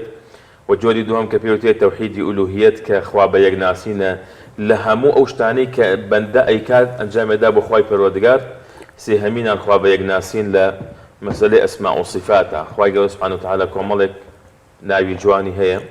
کۆمەڵێک صفاتی بەرز و بڵندی هەیە. ئەمانە تایبەتمەندی خوای پەروەردگارە، نابێ هیچ یەکێ لەمانە بدرێتە پاڵ هیچ کەسێ لە غەیری ئەڵڵا. جا ئەوە ئەگەر فریشتە بێت، ئەگەر پێغەمبەرانی نزیک بن لە خوای پەروەردگار، ئەگەر هەر کەسێکی تر بێ پیاو چاک بێت، چونکە ئەمانە تایبەتمەندی خوایە، مافی خوایە، مافی هیچ کەسێکی پێوەنی لە غەیری خوای پەروەردگار. ئەمە بە کورتی پێ ئەوترێت تەوحید. زۆر باشە مامۆستا، کەواتە لەم مانگی مەولویەیە با بڵێن ئێمە پێغەمبەری خوا درودی خوای لەسەر بێ بیکەنە سەر مەشقمان لە تەوحید و تاکپەرستیە. وەک هاوکارم ئاماژەی پێکرد لای بەڕێز و بینەرانیش معلومە لەو ڕۆژگارەی پەیامبەری ئیسلام بانگەوازی تەوحید دەکات، دەیان و سەدان و لە ناوچەکانی تر بگرە ڕەنگە کۆیکەیتەوە تا هەزاران ناوی خوددا و پەیکەری سەیرسەر بە ناوی خودداوە هەبوون، بەڵام سەرەڕای ئەو هەموو ناڕەحەتیانە ئەو لەسەر تاکپەرستی بەردەوام بوو. بەڕاستی ئەوەی ئێستا کە ئێمە یاخود ئەم کۆمەلگایە بە دیاریکراوی کۆمەلگای کوردی خۆمان کە قسە بۆ ئەوانەکەین تاکپەرستی تەنها بۆیە بڵێ من باوەڕم بۆیە خوایەک هەیە و تاقانەیە و لەو سەرەوەیە و تەواو، بەڵام هەموو کار و کردەوەکانم بۆ دەوروبەرەکەم جۆرێکە لە هەمانەوە عیبادەتی کە ئەبێ بۆ خوای بکەم کەچی بۆ شتێکی ترێکم بەدەر لە خوددا. بەڵێ بەتەکید ئەوە پەیامی پێغەمبەری خوای عەلەیهی سەڵات وسەلام هەر بۆ ئەوە بووە کە ئەو چەمکە هەڵە لە نێو خەڵکیدا ینی ڕۆشن کاتەوە بۆیان، بۆی کە واز لەوە بێنن. شو قورآن لە باسی مشریکانیشدا دەفەرمێەوە لئین سەئەلتەهم من خلق السماوات والأرض ليقولون الله. حتى ئەوانەی کە مشریک بوون ئەگەر فەرمە پرسیارە لێ بکردنایە چی ئەم زەوی ئاسمانی دروست کردووە، ئەمانە بەدەستی کێ؟ ئەوان دەیانوت ئەڵڵا، هەمی بەدەستی ئەڵڵایە. ئەوەی کە ئەوان کێشیان تیا هەبوو لە بابی لە تەوحیدی ئولوهیەت هەبوو، لەوەی کە کارەکانی خۆیان هەمووی دەبێ یەکلایی بکەنەوە بۆ خوای پەروەردگار و هیچ کەسێک نەکەنە شەریک و هاوبەشی خوای پەروەردگار تەبارەکە و تەعالا. یعنی وەکو بەڕێزتان تەقەن لە سەرەتا ئاماژەتان پێدام، چەندین جار وەفدیانە نار بۆ لای پێغەمبەری خوا عەلەیهی سەڵام ئەم محەممەد چی ئەوێت، تا بڵێن بە ئەبوو طالب کە مامی پێغەمبەری خوا بۆ عەلەیهی سەڵات وسەلام وتیان بچۆ لای محەممەدزانە چی دەوێت ئێمە ڕازی بکەین، کە چوتی مامەگیان من تەنها یەک شتم لەوانەوێت، بەس ئەوان بە تەنها خوای پەروەردگار بناسن، بڵێن لا ئیلاها ئیلا الله، بتر هیچ ترم لەوان ناوێت. دەڵێک ئەبوو طالب چوە ناو قوڕیش مەلە واتە سەرە گەورەکانی قوڕیش و عەرەب کە لە نزیکی کەعبە دانیشتە بوون، چون وتیان ئەبوو طالب وەڵامی محەممەد چی بوو؟ وتی محەممەد تەنها یەک وشەی داوا کردووە لە ئێوە. ئەوە جەهەل وتی یەک وشە، ئەوە بەڵێن بێ لەسەر دەستی ئەم مەجموعە پیاوە بەڕێزانە نەک یەک وشە، نەک یەک داواکاری، دە داواکاریشێ بێ بۆی جێبەجێەکەین. وتی دەزانی ئەو وشە چیەکە محەممەدە صلی الله علیه وسلم؟ وتی چییە؟ وتی لا ئیلاها ئیلا الله. ئەڵێک سەر دەستی خستە سەر دەمی، وتی بەس ئەو وشەیەنە، چونکە ئەو ئەیزانی کە بڵێ لا ئیلاها ئیلا الله ئیتر بێت لە غەیری ئەڵڵا واز لە هەموو ئەو شتانەی تر بێنێت. ینی ئەبوو جەهل کە کابرایەکی ئەو نە مشریک و کافر بوو، ئەیزانی معنای لا ئیلاها ئیلا الله چییە، کە خەڵکێکی لەم سەردەمەیان دەژێت لا ئیلاها ئیلا الله، بەڵام بەڕاستی معنای لا ئیلاها ئیلا الله تێناگا، لەلایەکەوە نوێژەکە لەلایەکەوە ڕۆژوو ئەگرێ، بەڵام لەو لاوەدەیان و چەندین شتی ترەیە کە هەڵوەشێنەرەوەی ئیمان و عەقیدە و تەوحیدەکەیەتی. بۆ ئەوەی تەنها ئەوە نا. پێغەمبەری خوا عەلەیهی سەڵام کە ئەگەڕا بەناو شاری مەکە و دەیفەرموو خەڵکی نەقولوا لا ئیلاها ئیلا الله تفلیحوا، خەڵک دەیانزانی کە وتیان لا ئیلاها ئیلا الله ئیتر ئەبێ ئەڵڵاه جەل جەلالەهو داوای چی لێکردن تەسلیمی ئەوە ببن لە غەیری ئەڵڵاه واز لە هەموو ئەو شتانەی تر بێنن. بۆیە چەندین شتیان هێنایە بەردەم پێغەمبەری خوا عەلەیهی سەڵات وسەلام، وتیان تۆ چیت ئەوێت؟ حتا وەرە وەدوا لەو تودهین فەیودهینون، یعنی تەنانەت جاری وا هەبوو دەیانوو کاکە وەرە با ڕێ بکەوین. طبعاً خۆ کوفر و بێباوەڕی لە هەموو سەردەمێکام دائمە بۆ لە خشتەبردنی مسلمان چەندین ڕێگە ئەگر نەبەر،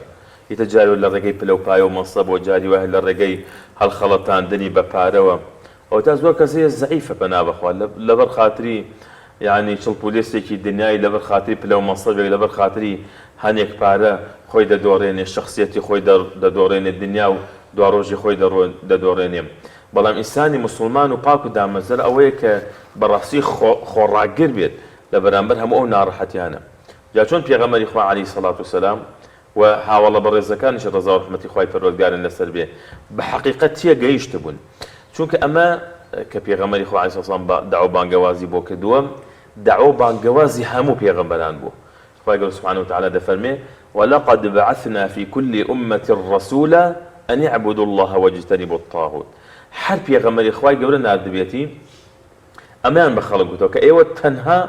خی پەروەردگار بپەرستن، تەنها ڕووکەنە خی پەروەردگار و دوورکەونەوە لە تاغوتەکان. طبعا تاغوت معنای زۆر کراوە، هەر بە کوتری وتراوە ئەوەی کە لە غیری ئەڵڵا دەپەرسترێ و خۆی پێی ڕازیە. ئێستا هەیە لە غیری خوا دەپەرسترێ بەڵام پێی ڕازی نییە، بۆ نمونە پێغەمبەر عیسا سەلامی خوا لەسەر بێت، خەڵک دەڵێ خوایە، کوڕی خوایە، نەعوذ بالله، بەڵام ئایا ئەو بەوە ڕازیە؟ بەتاکید پێی ڕازی نییە. بەڵام خەڵکێک هەیە لە غیری ئەڵڵا دەپەرسترێ پێی ڕازیە، یعنی وا بە شان و باڵیدا هەڵ ئەدەن وەسوسەنای وا ئەکەن کە ئەو وەسوسەنا هی خوایە نەکی ئینسان بێن، یان خەڵک سوژدەی بۆ بە، خەڵک کڕنوشی بۆ بە، خەڵک حیوان لەبەر پێیا سەرەبڕێ کە ئەمانە عیبادەتن. هەر کەسێک کە تێگەیشت بێ ئەمانە عیبادەتە، دەبێت بۆ ئەڵڵا بکرێ، ئەو بۆ غیری ئەڵڵا بۆ کەسێکی تری دەکات، ئەو کەسە بێ کافر دەبێت، لایەنی پیرۆزی ئیسلام دەڕواتە دەرەوە. لەبەرەوە قورئان دەفەرمێ پەیامی هەموو پێغەمبەران ئەوە بۆ کە ئێوە خوای پەروەردگار تبارەکە وتعالى بەتەنها بناسن و تەنها ڕووکەنە خوای پەروەردگار و پێغەمبەری خوای عەلەیهی سەڵات وسەلام پەیامەکەی ئەمە بووە. ئێمەی شوێنکەوتەی پێغەمبەری خوای عەلەیهی سەڵات وسەلام دەبێت لە ژیانی دنیای خۆمانە بزانین معنای لا ئیلاهە ئیللا الله یعنی چی، معنای شایەتومانی یعنی چی، معنای نوێژ یعنی چی. یعنی ئێمە کە بۆ نمونە دوعایەکێک کە پێوی دەوترێت دوعای ئیستیفتاح، دوعاء التوجه، پێغەمبەر سەڵام کە نوێژی دار دەبەست دەیفەرموو یەکێ لە ئەو شتانی کە دەیفەرموو ئین صەلاتی ونسكي ومحياي ومماتي لله رب العالمين. دەیفەرموو نوێژەکانم سەربڕینەکانم نەکەیتە هەد بە کورتی ژیان و مردنم، یعنی ژیانت حتا مردن لله رب العالمين، دەبێ هەمووی بۆ ئەڵڵا بێت، دەبێ هەمووی بۆ ڕەزامەندی خوای پەروەردگار بێت تبارەکە وتعالى. زۆر باش مامۆستا، پێت وانییە کە ئەو سەروبەندەی پێغەمبەری خوا صلی الله علیه وسلم لەو سەردەمەدا بوو، هەوێنی سەرکەوتنەکانیشی هەر ئەم تەوحیدە بوو. بەڵام ئێستا دەبینین لەم سەردەمەی ئێستادا زۆرێک لە وڵاتی مسلمانان هەیە، خو دەر مسلمان هەیە تەنها دروشمەکەی یعنی هەر بەوتن بێت لا ئیلاهە ئیلا الله، بەڵام لە کار و کردەوەکانی ئەوە نابینرێت، بۆیە کەمترین دەبینی سەرکەوتن بن مسلمانان لە زۆرێک لە وڵاتان و لە ژیانماندا. بەڵێ طبعا بۆ نمونە قورئان کە دەفەرمێ ئینا لەنەنصر رسولنا والذین آمنوا في الحياة الدنيا، کە خوای گەورە دەفەرمێ ئێمە بە دڵنیایەوە پێغەمبەرانی خۆمان سەردەخەین وەو کەسانی کە ئیماندار و باوەڕدارن. یا قورئان دەفەرمێ لە باسی قسەی سەیدنا یونس سەلامی خوا کە خوای گەورە ناڕەحەتی ڕزگاری کە دەفەرمێ فاستجبنا له ونجيناه من الغم وكذلك ننجي المؤمنين. خوا دەفەرمێ چۆن ئەوانمان ڕزگار کرد، بە دڵنیایەوە ئیمانداران و باوەڕدارانی ڕزگارەکەین. دا مفەسرین دەفەرمون کەی ئیمانداران گەیشتنە ئەو ئاستەی کە خوا بەو وەسپیان نەکات، بە دڵنیایەوە چۆن خوای گەورە سبحانه وتعالى پێشینەکانی سەرخست لە پێغەمبەران، لە سەحابە و لە تابعین و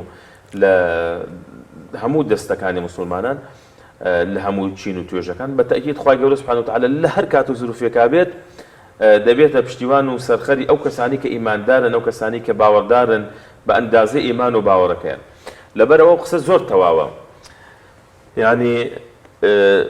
وەکو ئیمان شێخ حەسەنی بەسیط دەفەرمێ ئەم ئیمان و باوەڕە لەیسە الئیمان بالتەمەنی ولا بالتەحەلی، یعنی ئەوە نییە سە کەسی وا هەیە پرسیاری لێ بکە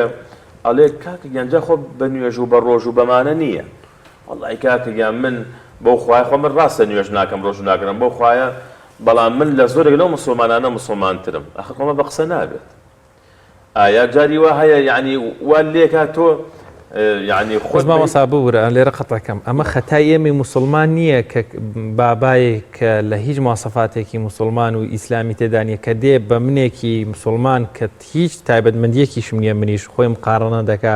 پێی وایە ترەویش وەکو منە، لە کاتێکا منیش هەر خۆم ڕەنگە لە دەرەوەی باز نەگە بم، بۆی ئەو تووشی ئەو هەڵەیە دەبێت. ینی خەتاکە ئێمەی مسلمان نییە، خۆی بەشێکی بە تەئکید وایە، چونکە طبعا ئەو بۆ خۆی ئەو کەسی کە ئەو ینی ئەو قسەیە دەکا،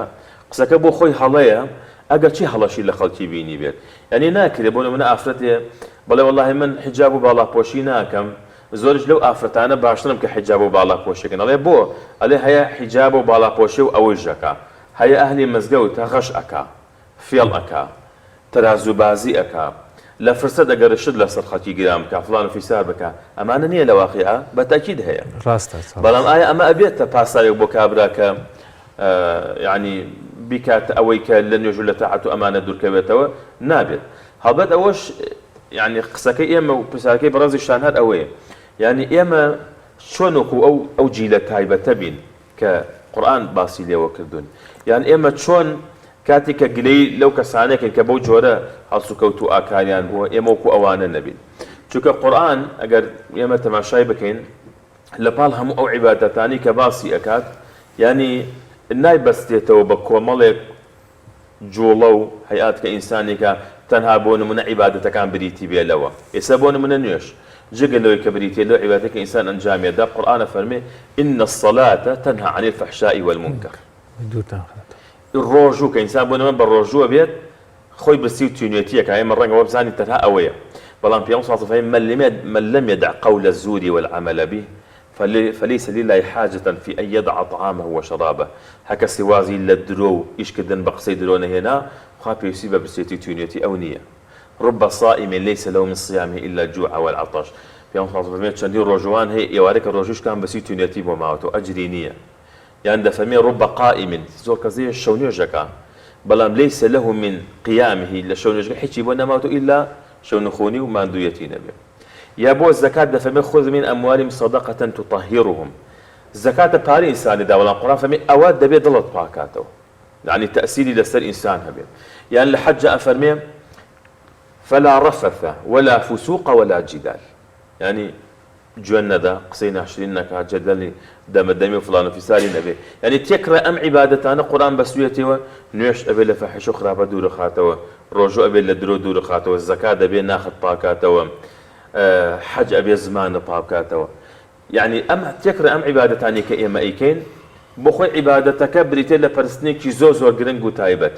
بلام لهمان كاتا قرآن بيما نلي تأثير كاريجري أو عبادة لسرجاني إيه وجهية يعني إذا كسيك ابن مسعود فرمي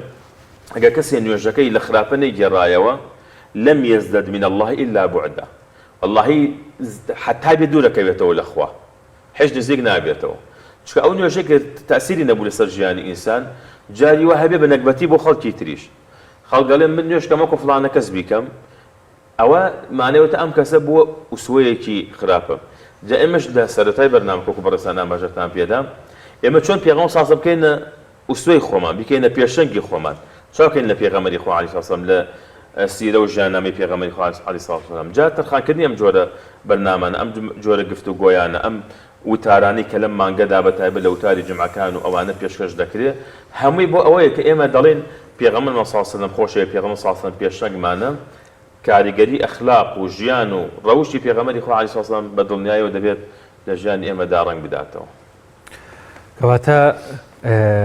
دیسانی شۆما و سەوک باس کرد زۆر گرنگە وشیاری ئێمەی موسڵمان کۆمەلگای موسڵمان بە تایبەت ئەهلی نوێژ و جەماعات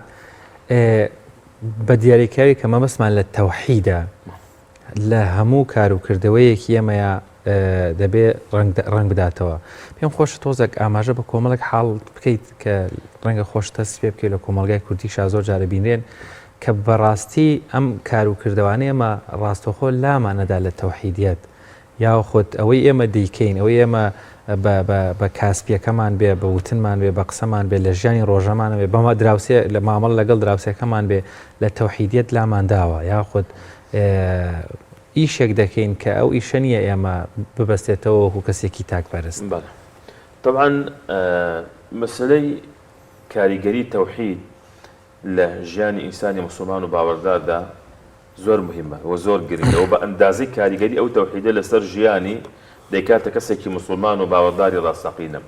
کۆمەڵە شت هەیە بەڕاستی وەکو چۆن باسمان کرد لە جۆرەکانی تەوحیدە هەنێ شت هەیە بەڕاستی پێچەوانەی ئەم تەوحیدەیە ئێستا هەنێ کەس هەیە بۆ نمونە قەنەعەتی وایە کە بۆ نمونە دەڵێ ئەگەر حتى بۆ من لە مەسائلی ڕزق و ڕۆزیە لە مەسائلی بۆ نمونە ئەمڕۆ یعنی خەڵک بۆ نمونە تەوەکولی بەخوای گەورە کز بووە لاواز بووە بۆ نمونە دەڵێ بەخوا ئەگەر ئەمریکا لە وڵاتە بڕوات ئیتر ئەم وڵاتە وێرانە بێت ئیتر ئێمە نان نابێ بیخۆین ئیتر ئەمانە یعنی وای لێ هاتوو ئەوەی کە مافی خوایە کە بریتۆ لێ ئینسانی موسڵمان قەنەعەتی بەخوای گەورە هەبێت متمانی بەخوای گەورە هەبێت باشە وای لێ هاتووە تەوەکول و پشتیوانی هەیە بە شتێکی تر لە کاتێک ئەمە پێچەوانی تەوحیدە یا جاری وا هەیە ئەو شتێک کە بۆ نمونە عیبادەتە پەرستنە کە ئەبێ ئینسان ئەنجام بدا بۆ خوای پەروەردگار وە بەشی گرنگ و گەورەی تەوحیدە سەرفیەکە بۆ غەیری خوای پەروەردگار تەبارەکە و تەعالا یا کاتێ تووشی ناڕەحەتیەکە بێت ئەچی هاوارەکە لە غەیری ئەڵڵا کاتێک کە دوعایەکە نزایەکە پاڵانەوەیەکە دەچێت لە غەیری ئەڵڵاه جەلە جەلالوهو دەپاڕێتەوە لە کاتێکدا گە پێی بڵێ باشە تۆ نوێژی نیوەڕۆکەی چۆن نیە دەهێنی دەڵێ وەڵا نیەت دەهێنم لە دڵما کە دەڵم ئەم نوێژی نیوەڕۆیەکەم بۆ خوای گەورە دەڵێ لەگەڵ خوای گەورە نیەتی کەسی تر هێنی ئەڵێ ناوەڵا دروست نییە دەڵێ ئەی باشە بۆچی کاتێک کە دوعا ئەەکەی لە کاتی دوعا و پاڕانەوە کە تا لە غەیری ئەڵڵا ئەپاڕیتەوە ئەی مەگەر دوعاش وەکو نوێژ عیبادەت نییە بەڵام دەزانێت لەوەدا نوێژەکە دەبێت بۆ ئەڵڵا بێت تەوحیدە بەڵام لە نزا و پاڕانەوەکەیشا دەبێت کە دوعاء المسألة بریتە لە پاڕانەوە لە خوای پەروەردگار ئەوە بۆ خۆی الدعاء هو العبادة ئەو پاڕانەوە دەبێت لە کێبێت لە خوای پەروەردگار بێت تبارەکە وتعالى ئەو ئومێدەی بە خوای پەروەردگار بێت چونکە عەمەلەکان دوو جۆرن عەمەلێکیانێک کە عەمەلی جەواریحە ئەو کردەوانی کە ئینسان بۆ خۆی ئەنجامێدا عەمەلی قەلبیشمانێ کردەوەکانی دڵ ئێستا بۆ نمونە خەوف ڕەجا تەوەکل خشوع مەحەبە زۆرن ئەمانە پیانەوترێ عەمەلی قەلبی زۆر جاری وایە ئێمە ئالێرەوە خەلەلەکەمان هەیە چونکە ئەوەی کە لە دڵی ئینسانایە کاریگەری لەسەر عەمەلی جەواریحەکانیشێ ئینسان کە لە دڵەوە چەنە یەقینی هەبێ بە خوای پەروەردگار چەنە متمانی هەبێ بە خوای پەروەردگار چەنە گەشبین بێ بە خوای پەروەردگار ئێستا تەماشاکە بۆ نمونە ئێمە دەڵین لە تەوحیدی ڕوبوبیەت تا یەقینت هەبێ ئین الله هو الرزاق ئێ باشە کابرایەکە دەڕوات بۆ معاشێکی بندیوار بۆ پارەیەکی حەرام بۆ شتێکی ناڕەوا هەوڵی بەدەستهێنانی پارەیەکی حەرام ئەدام معاشێکی حەرام ئەدام ئەگەر ئەم کەسە کە نوێژیشەکە یەقینی هەبێ ئەڵڵا ڕەزاقە ڕزق و ڕۆزی حەڵاڵی پێ ئەدات ئەڕوا بە دوێم کەس ئەم ئیشە حەرامیا بگەڕێ ئەم معاشە حەرامیا بگەڕێ مانەوەت ئەمە خەلەل لە تەوحیدەکەیە هەیە مانەوەت ئەمە ئێشتا تێن نەگەیشتووە کە خوای گەورە سوبحانە وتعالە داوای کردووە لە ئێمە کە تۆ بە ڕزق و ڕۆزیێکی حەڵاڵ خۆت و ماڵ و مناڵی خۆت بژێنی جامە طبعاً لە هەموو سێکتەرەکانی ژیانی ئینساندا ئەمە ئینسان بەدی دەکات تەوحیدی خوای پەروەردگار یەکتاپەرستی خوای پەروەردگار لەوەی کە خوا بناسین بەوەی ئەوەی شایستەی خوای پەروەردگار بدەینە پاڵ خوای پەروەردگار و تەوحیدی خوای پەروەردگار لە عیبادەتەکاندا لە پەرستنەکاندا و تەوحیدی خوای پەروەردگار لە ناو صفەتی خوای پەروەردگاردا تبارەکە وتعالى خوای گەورە وەکو دەفەرمێ ولله الاسماء الحسنى فادعوه بها بڕۆ خوای گەورە مە بەچی دەیناسین بە ناو صفەتەکانی کە دەڵی خوای گەورە ڕەحمانە ڕەحیمە هەر لێرە خوای گەورە گەشببینیمان پێدا لە ژیاندا کە دەڵی خوای گەورە غەفوڕە خوای گەورە عەفووە گەشببینیمان پێدا ئینسان شەیطان جاری وهەیە کەسێکە زۆر ئالوودەی گوناه و تاوان بووە بەوە لە خشتەی ئەباڵێ تۆ تازە تەوا ئەو نەت گوناه کردو قەت خوا لێت خۆش نابێت وردە و دەوای لێکەم بەڵام کە خوای گەورەی ناسی لە ڕێی ناو صفەتی خوا دەڵێ ئەم خوای گەورە عەفووە ئەگەر من هەڵە نەکەم چۆن خوای گەورە لێم خۆشە بێ چۆن خوای گەورە عەفوم دەکات کەواتە ئەگەر من کاتێ هەڵەم نەکرد من ئینسانی من فریشتەم و فریشتەیەکەوە هەڵە ناکە كل بني آدم خطاء وخير الخطائين التوابون زۆر باش مامۆستا پێت وانییە کە عەقیدە و ئیمانێکی بەهێز پاڵپشتێکی گەورەیە بۆ یەکتاپەرستی بار بگەڕێنەوە بۆ ژیانی پێغەمبەر صلی الله عليه وسلم دوای ئەوەی کە بە پۆست و پارە و ئافرەت و بابەتانە هەڵنەخەڵەتا ناڕەحەتیان کرد دەزانین کە دەربەدەریان کرد هەوڵی کوشتنیان نا برسیان کرد خۆی و هاوڵانی بەڵام هەر چۆکی دانەدا ئەمە عەقیدە و بیر و باوەڕێکی بەهێز نەبوو وای کرد کە بەردەوام بێت لەسەر ئەو یەکتاپەرستی طبعا پێغەمبەری خوا عەلەیهی سەلام کە بوو بە پێغەمبەر صلی الله علیه وسلم لە شاری مەکەدا 13 ساڵ مایەوە ئەم 13 ساڵە بەردەوام خەڵکی فێری ئەم عەقیدە و تەوحیدە کردووە هەنی کۆمەڵی خەڵکانی تۆ تەماشاکە لە شاری مەکەدا منافق نەبوو باشە یا مسلمانێکی لە 100 تا 100 دوکو دەڵێ عەیارە 24 ساغ و پاک و خاوێن یا کافرێکی تەواو ئێتر لەو بەینەیان نەبوو ئەخرێستا زۆرە ها کابرا تەماشاکەی ئاهلی نیفاق زۆرە پەنا بەخوا لەگەڵ کە چەندە مسلمانی چاکەیە کافری سەرسەختیش هەیە هەنی کەسیشەیە پەنا بەخوا دۆنی منافقی دەبینێ بەڵام یعنی لەو سەدەمەدا پێغەمبەر صلی الله علیه وسلم بەردەوام هەوڵی ئەدا عەقیدەیەکی دامەزراو لە دڵی مسلمانان و خەڵکیدا دروست بکە بۆی کاتێک پێغەمبەری خوا عەلەیهی سەلام یعنی خەڵکانێکی دروست کرد یعنی پیاوی وابوون دەفەرمێت جارێک کۆمەڵێک ئاوا دانیشتبوون لەبین خۆیان قسەیان نەکرد دەیانوت تۆ ئاوات بخواز یەکیان دەیوت وەڵای من پێم خۆشە بەقەدەر ئەم ژوورە ئاڵتوونم هەبێ بیبەخشم لە پێناوی خوا ئەو دەیوت وەڵای من پێم خۆشە ئەوە بە ئیمامی عومەر خوازوتیان تۆ ئاواتە چێ فەرمی وەڵاهی من ئاواتمە پڕ بەم ژوورە پیاوی وەکو ئەبوو عوبەیدەی کوڕی جەڕاحم ببوایە چکە دروستکردنی پیاو مهمە قورئان کە دەفەرمێ من المؤمنین الرجال مؤمن یعنی پیاوانی ئیماندار دەفەرمێت لە ناو ئەو پیاوانەدا پیاو هەیە یان قورآن دەفەرمێت رجال لا تلهيهم تجارة ولا بيع عن ذكر الله وەصفی ئەم کەسانە دەکات کە لە خزمەتی پێغەمبەری خوا بوون عەلەیهی سڵات وسەلام کە خوای گەورە دەفەرمێت ئەوانە پیاوانێک بن بە معنای کەلیمە ڕیجال بن بۆ ئەو ئیسلامە بۆ ئەو دینە جا پێغەمبەری خوا عەلەیهی سڵات وسەلام بەردەوام ئیشی لەسەر ئەم عەقیدە و تەوحیدەیە کرد بۆیە تەماشاکەی وەکو بەڕێزە داماژەت پێدا ئەو هەموو ناڕەحەتەی تووشیانە بوو یعنی پیاوێکی وەکو ئیمامی عوسمان ئەو پیاوە دەوڵەمەندە ئەو پیاوە کە یعنی لە گەنجی و مناڵی و ئەوەنە بە شەرم و بە حەیا بوو هەموو کەس خۆشیان نستووە مامەی دەڵێ بەوە تەعزیبی ئەدا دەیهێنا لەناو حەسیرێکا لولی دەکرد ئەمجا دەیبەستەوە هەڵی دەواسی سەر بەرەو خوار لە خوارەوە ئاگری بۆ دەکردەوە و دووکەڵ و ئاگرا قانی ئەدا ناڕەحەتی دەکرد تا لە هۆش خۆی دەچوو بەس لەبەری کە پەشێمان ببێتەوە ئافەتی وا هەبوو لە ئافرەتانی سەحابە کە ئەونیان تەعزیب دابوو چاوی لەدەستدا بوو تا کافرەکان وتیان ئەوە خواکانی ئێمە کە تۆ لێ هەڵگەڕاویت و ئاوا چاوتیان کوێر کرد و ئاوا غەزەبیان لێگرتی ئیتر ئەویش دەڵێ خوای گیان بەخوا من سەبرم بێتۆ لەسەر هەموو ناڕەحەتەکان لە پێناوی تۆدا بەڵام خوای بەخوا ئەمەم زۆر پێ ناخۆشە کە ئەوان وا ئەزانن ئەمە غەزەبی خواکانی ئەوانە لە من گیراوە من چام کوێر بووم زۆر دوعا دەکات تا لە شەوێکدا کە بەیانی هەڵەسێت خوای گەورە سوبحانەهو وتەعالە بینایی بۆ چاوەکانی ئەگێڕێتەوە یعنی ئەو هەموو ناڕەحەتی کە بەسەر ئەوان داهاتووە کە قورئان وەصفیان دەکات و نمونەی زۆریش دەهێنێتەوە یعنی جای بوو دەچوون بۆ لای پێغەمبەری خوا عەلەیهی سڵات وسەلام دەیانوت ئەلا تەدعو لەنا ئەوە دوعامان بۆ ناکەی داوای سەرکەوتنمان بۆ ناکەی پێغەمبەر صلی الله عەلەیهی وسەلەم دەیفەرموو سەبرکەن لە گەلانی پێش ئێوە هەر دەیگەڕانەوە بۆ ئیمان و عەقیدەکە دەیفەرموو خەڵکی وایان هەبوو دەیانهێنا بە شمشێر دوولەتیان نەکرد پاشگەز نەبوو یا سوورەی بروج ئەوەی کە قورئان باسییان دەکات هەنی دەیانهێنا خێزانێک دەیوت بە باوکەکەی پەشێمان بەرەوە کوڕە گەورەکەی کوڕە بچووکەکەی کوڕە ناوەجەکەی داخسەنە ئاگر بە دەرچاوی خۆیەوە دەست بە جێ گۆشت و ئێسقان و خوێنی هەمووی لە یەکتر جیابەوە ژنەکەیان دەخستە ناوی ئەم جا خۆی ئەمجا بە مناڵەکان دایک و باوکیان دەخستە ناو ئاگرەکەم القرآن فهمي قتل أصحاب الأخدود النار ذات الوقود يعني أجريك يوم الجولان كدبوا حرشي بباور نبوايا أقصنا واجروا أوان يعني لسر لو حالتي سر مرجيا حمود دوستان خوشيوسان وعزيزان يندسوتا أمادة نبود بشما ببنو يسك عبر جاري وهي لبرخاتي تماحك لصو هشتاد له هل أجريتوا يا لبرخاتري معاشك لبرخاتري اشتيك ديان شايتي ناحقي وخلاف وأوان أدا أو شيء إيمان وعقيدة كينية أي ناقل إيمان وعقيدة دام مزلاجك وأوانيك القرآن باسيان دكا جاد فهمي وكلا نقص عليك من أنباء الرسل ما نثبت به فؤادك فقال فهمي أنا هم يضل إنسان إيمان دار جيدك كتو تماشاك أوان توشي أوهم مستغلة نار حتيبون إن جاء في غمر إخوة عليه الصلاة والسلام إن جاء الصحابة بريزكاني يعني ولا مالي في غمر صلى الله عليه وسلم بيكلا چیان پێ نەکرد ئەو هەموو ئەزیەت و ناڕەحەتی سەر ئەوە گەورەترین بوختانیان کرد بۆ خێزانە بەڕێزەکەی ئەمە هەمووی لە پێناوی چا بوو لە پێناوی ئەو ئیمان و عەقیدە و تەوحیدەیە بوو ئەگەنا خۆ گەر وەکو هەنێک کەس یعنی وەکو دەڵێ شلڕەو بێت یان زۆر کوێی پێ نەدا یان تێکەڵی کات ئەمنە ئەو سانێک کەس وایە لەگەڵ دەور و زولف فاڵێ خۆ بگونجێنە با لە کوێوە هاولێیەوە شەر بکە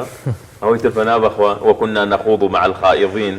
هەر ڕۆژە و لەگەڵ کۆمەڵ و دەستە و تاقمێکە ڕۆژە و چ ڕەنگێک باوی بوو تۆ لەگەڵ ئەوەدا بە و کێ جەماعەتی زۆر بوو لەگەڵ ئەوا بە ئەو قورئانە فەرمێ ئەوانە ئەهلی سەقەڕن وما ئەدراکە ما سەقەڕ لا تبقي ولا تذر خوا دەفەرمێ ئەو سەقەڕە وایە ئینسان هەر ئەوەی خرایە ناوی لا تبقي هیچی ناهێڵێتەوە لەگەڵ خرایە ناوی ئەوەنە ئەو ئاگرە بەتینە هیچی ناهێڵێتەوە ولا تذر لە ئینسانیش ناگەڕێ ئەوە نییە بڵێ ڕۆژێک و دوان و ساڵ و سە ساڵ و ئەوانە لەواحەة للبەشر بەس ئینسان لێ نزیک بێتەوە هەموو گیانی ئەبرژێنە هیچی ناهێڵێتەوە خوا فەرمی ئاوە جێی ئەوانەیە کە هەر ڕۆژە و لەسەر پەتێک هینەکەن پەنا تەمام ساکاتمان زۆر نەماوە وەکو کۆتا پەیام تەوحید بۆ شیکردنەوانەی بەڕێست و بۆیشی کە معلومە پارێزەری ئێمەیە لە هەموو مصیبەت و بەڵایەک و هەروە تاکە هۆکاری سەرکەوتنی ئێمەشە پەیامت بۆ مسلمانان ئەوانەی گویان لێمانە و ئومێدت بۆ کۆمەڵگای کوردی الحەمدوللا ئەوەندەی ئیبینین بە چاو ئەهلی تەوحید زۆرن ئەهلی یەکتاپەرستی زۆرن بۆ خوای گەورە هەمومان عاقبەت خێرکا پتەوترمان کا لەسەر ئەو بابەتە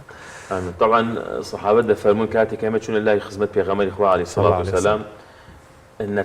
يعني دفمية كم شد نتعلم الإيمان يعني كم شد أم إيمان وعقيدة وباور في أبوين كباور ما نتشسبا إن جاء ثم قرأنا القرآن إن جاء القرآن ما دخلن فازددنا به إيمانا إيمان وباور ما بي زيادة كت بيش حتى خويندني قرآن أم بابتي إيمان وعقيدة وباورية لبرو ما زور ضرورة دەستخۆشی لە جەناب تارەکەم تەوەرەکە زۆر گرنگە لەبەرۆ جارێ خەڵکێک لە مانگی مەولودی پێغەمبەر صلی الله علیه و سلم دەیان شرک و دەیان کوفر و دەیان بیدع و پەنا بەخوا بەناو ستایشی پێغەمبەر صلی الله علیه و سلم ئەوانە دەکەن ئێمە زۆر گرنگە گرنگی بابەتی تەوحید بدەین خۆمان بۆ خۆمان بۆ ماڵ و مناڵمان بۆ گەنجەکانمان و مامۆستایانی ئاینی لە وتارەکاندا چونکە بەڕاستی ئینسان بە تەوحید خوای گەورە هەموو کاروکردەوەکانی لێوەردەگرێ و بەو تەوحیدە خوای گەورە لە شرک دەیپارێزێت و بەو تەوحیدە ئینسان دەبێتە کەسێکی عاقبەت خێر داواکەم لە خوای گەورە بەناوی جوان و سیفەتی بەرزی خوای گەورە هەموو لایەکمان عاقبەت خێرکا و ئێوەش سەربەزی ناو قیامەت بن یا ڕەبی. زۆر سپاس بۆ مامۆستا عەبدولحەمید بەرزنجی بانخوا سپاس کە ئەم دەرفەتت بێمە بەخشی خوای گەورە پاداشتی باتەوە. سپاس دەکەین مامۆستاگیان سەلامەتی. وەڵێ بینەرانی عەزیز هەروەکو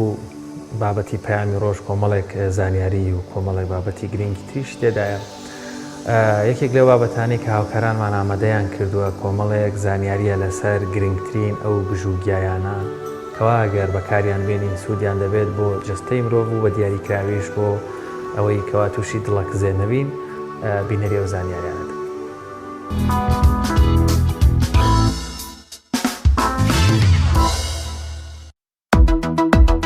باشترین جۆرەکانی گژوگیا و خواردنەکان بۆ دڵەکزێ و ئازاری گەدە کامانن. نەعنا خواردنی نەعنا بە سەوزی یان یەک کەوچک چێشتی نەعنای سەوز بخەرە ناو یەک کوب ئاوی گەرم و پاش 10 خولەک بیخۆرەوە نیو سەعات پێش خواردن یان کاتی دڵەکزێ و ئازاری گەدە. ڕازیانە یەک کەوچکی چێشتی دەمکە ڕازیانە بخەرە ناو یەک کوب ئاوی گەرم یان کەوچکێکی چێشت گەڵای ڕازیانەی هاڕاو بخەرە ناو 2 کوب ئاو بۆ ماوەی 10 خولەک بیکوڵێنە ڕۆژی 2 جار بیخۆرەوە 1 سەعات پێش خواردن یان کاتی دڵەکزێ و ئازاری گەدە. زەنجەبیل 1 کوب چای زەنجەبیل ڕۆژی 2-3 جار بیخۆرەوە 1 سەعات پێش خواردن یان کاتی دڵەکزێ و ئازاری گەدە. جاترە 1 کەوچک جاترەی هاڕاو بخەرە ناو 2 کوب ئاو بۆ ماوەی 10 خولەک بیکوڵێنە ڕۆژی 2 جار بیخۆرەوە 1 سەعات پێش خواردن یان کاتی دڵەکزێ و ئازاری گەدە. شمڵی 1 یان 2 کەوچک دەنکی شمڵی هاڕاو بخەرە ناو 2 کوب ئاو بۆ ماوەی 10 خولەک بیکوڵێنە ڕۆژی 2 جار بیخۆرەوە یان ڕۆژانە 1 یان 2 کەوچکی چێشت دەنکی شمڵی هاڕاو بخۆ 1 سەعات پێش خواردن یان کاتی دڵەکزێ و ئازاری گەدە. ئالۆڤێرا نیو پەرداخ شەربەتی ئالۆڤێرا کاتی دڵەکزێ و ئازاری گەدە. زعفەرانی کوتراو 1 کەوچک زعفەران بخەرە ناو شۆربە یان برنج یان مریشکەوە و بیخۆ. معدەنووس بەکاڵی بخورێت یان 1 پەرداخ شەربەتی معدەنووس لە کاتی ئازار. ئەو خواردنانەی کە پێویستە نەخورێن یان کەم بخورێن. میوە مزرەمەنیەکان وەک لیمۆ و سندی و پرتەقاڵ بە تایبەت گیراوەکانیان یان بە شێوەی شەربەتی فرێش. سیر و پیاز تەماتە پێویستە کەمی لێ بخورێت. مادەی کافاین بۆ نمونە چاو قاوە و کاکاو و سۆدا. خواردنەوە گازیەکان چونکە دەبنە هۆی ئاوسانی گەدە بێجگە لە بوونی کافاین تیاندا. بیبەری توند و بەهاراتی توند و ترشیات و ترش و لیمۆندۆزی. شیر هەرچەندە لە سەرەتادا ڕەنگە دڵەکزێ نەهێڵێت بەڵام دواتر دەبێتە هۆی خراپتربوونی بە تایبەت شیری تەواو چەور. خواردنەوە کەحولیەکان خواردنی سوورکراوە و زۆر برژا و خواردنی چەور وەک فاسفود و بەز و دووک. پیزا ساس و مایۆنیس و کەچاپ.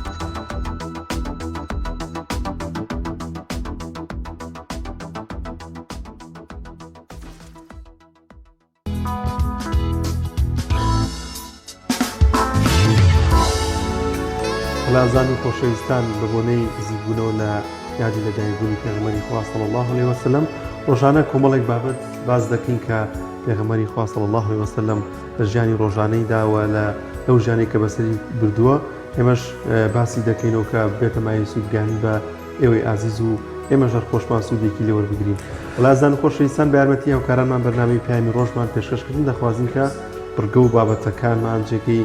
سوود و ڕەزامەندی ئێوەی ئازیز بووبێت تا بەرنامەیەکی دیکە بەخواتان دەستپێرین خواتان لەگەڵ. خواتان لەگەڵ. بسم الله.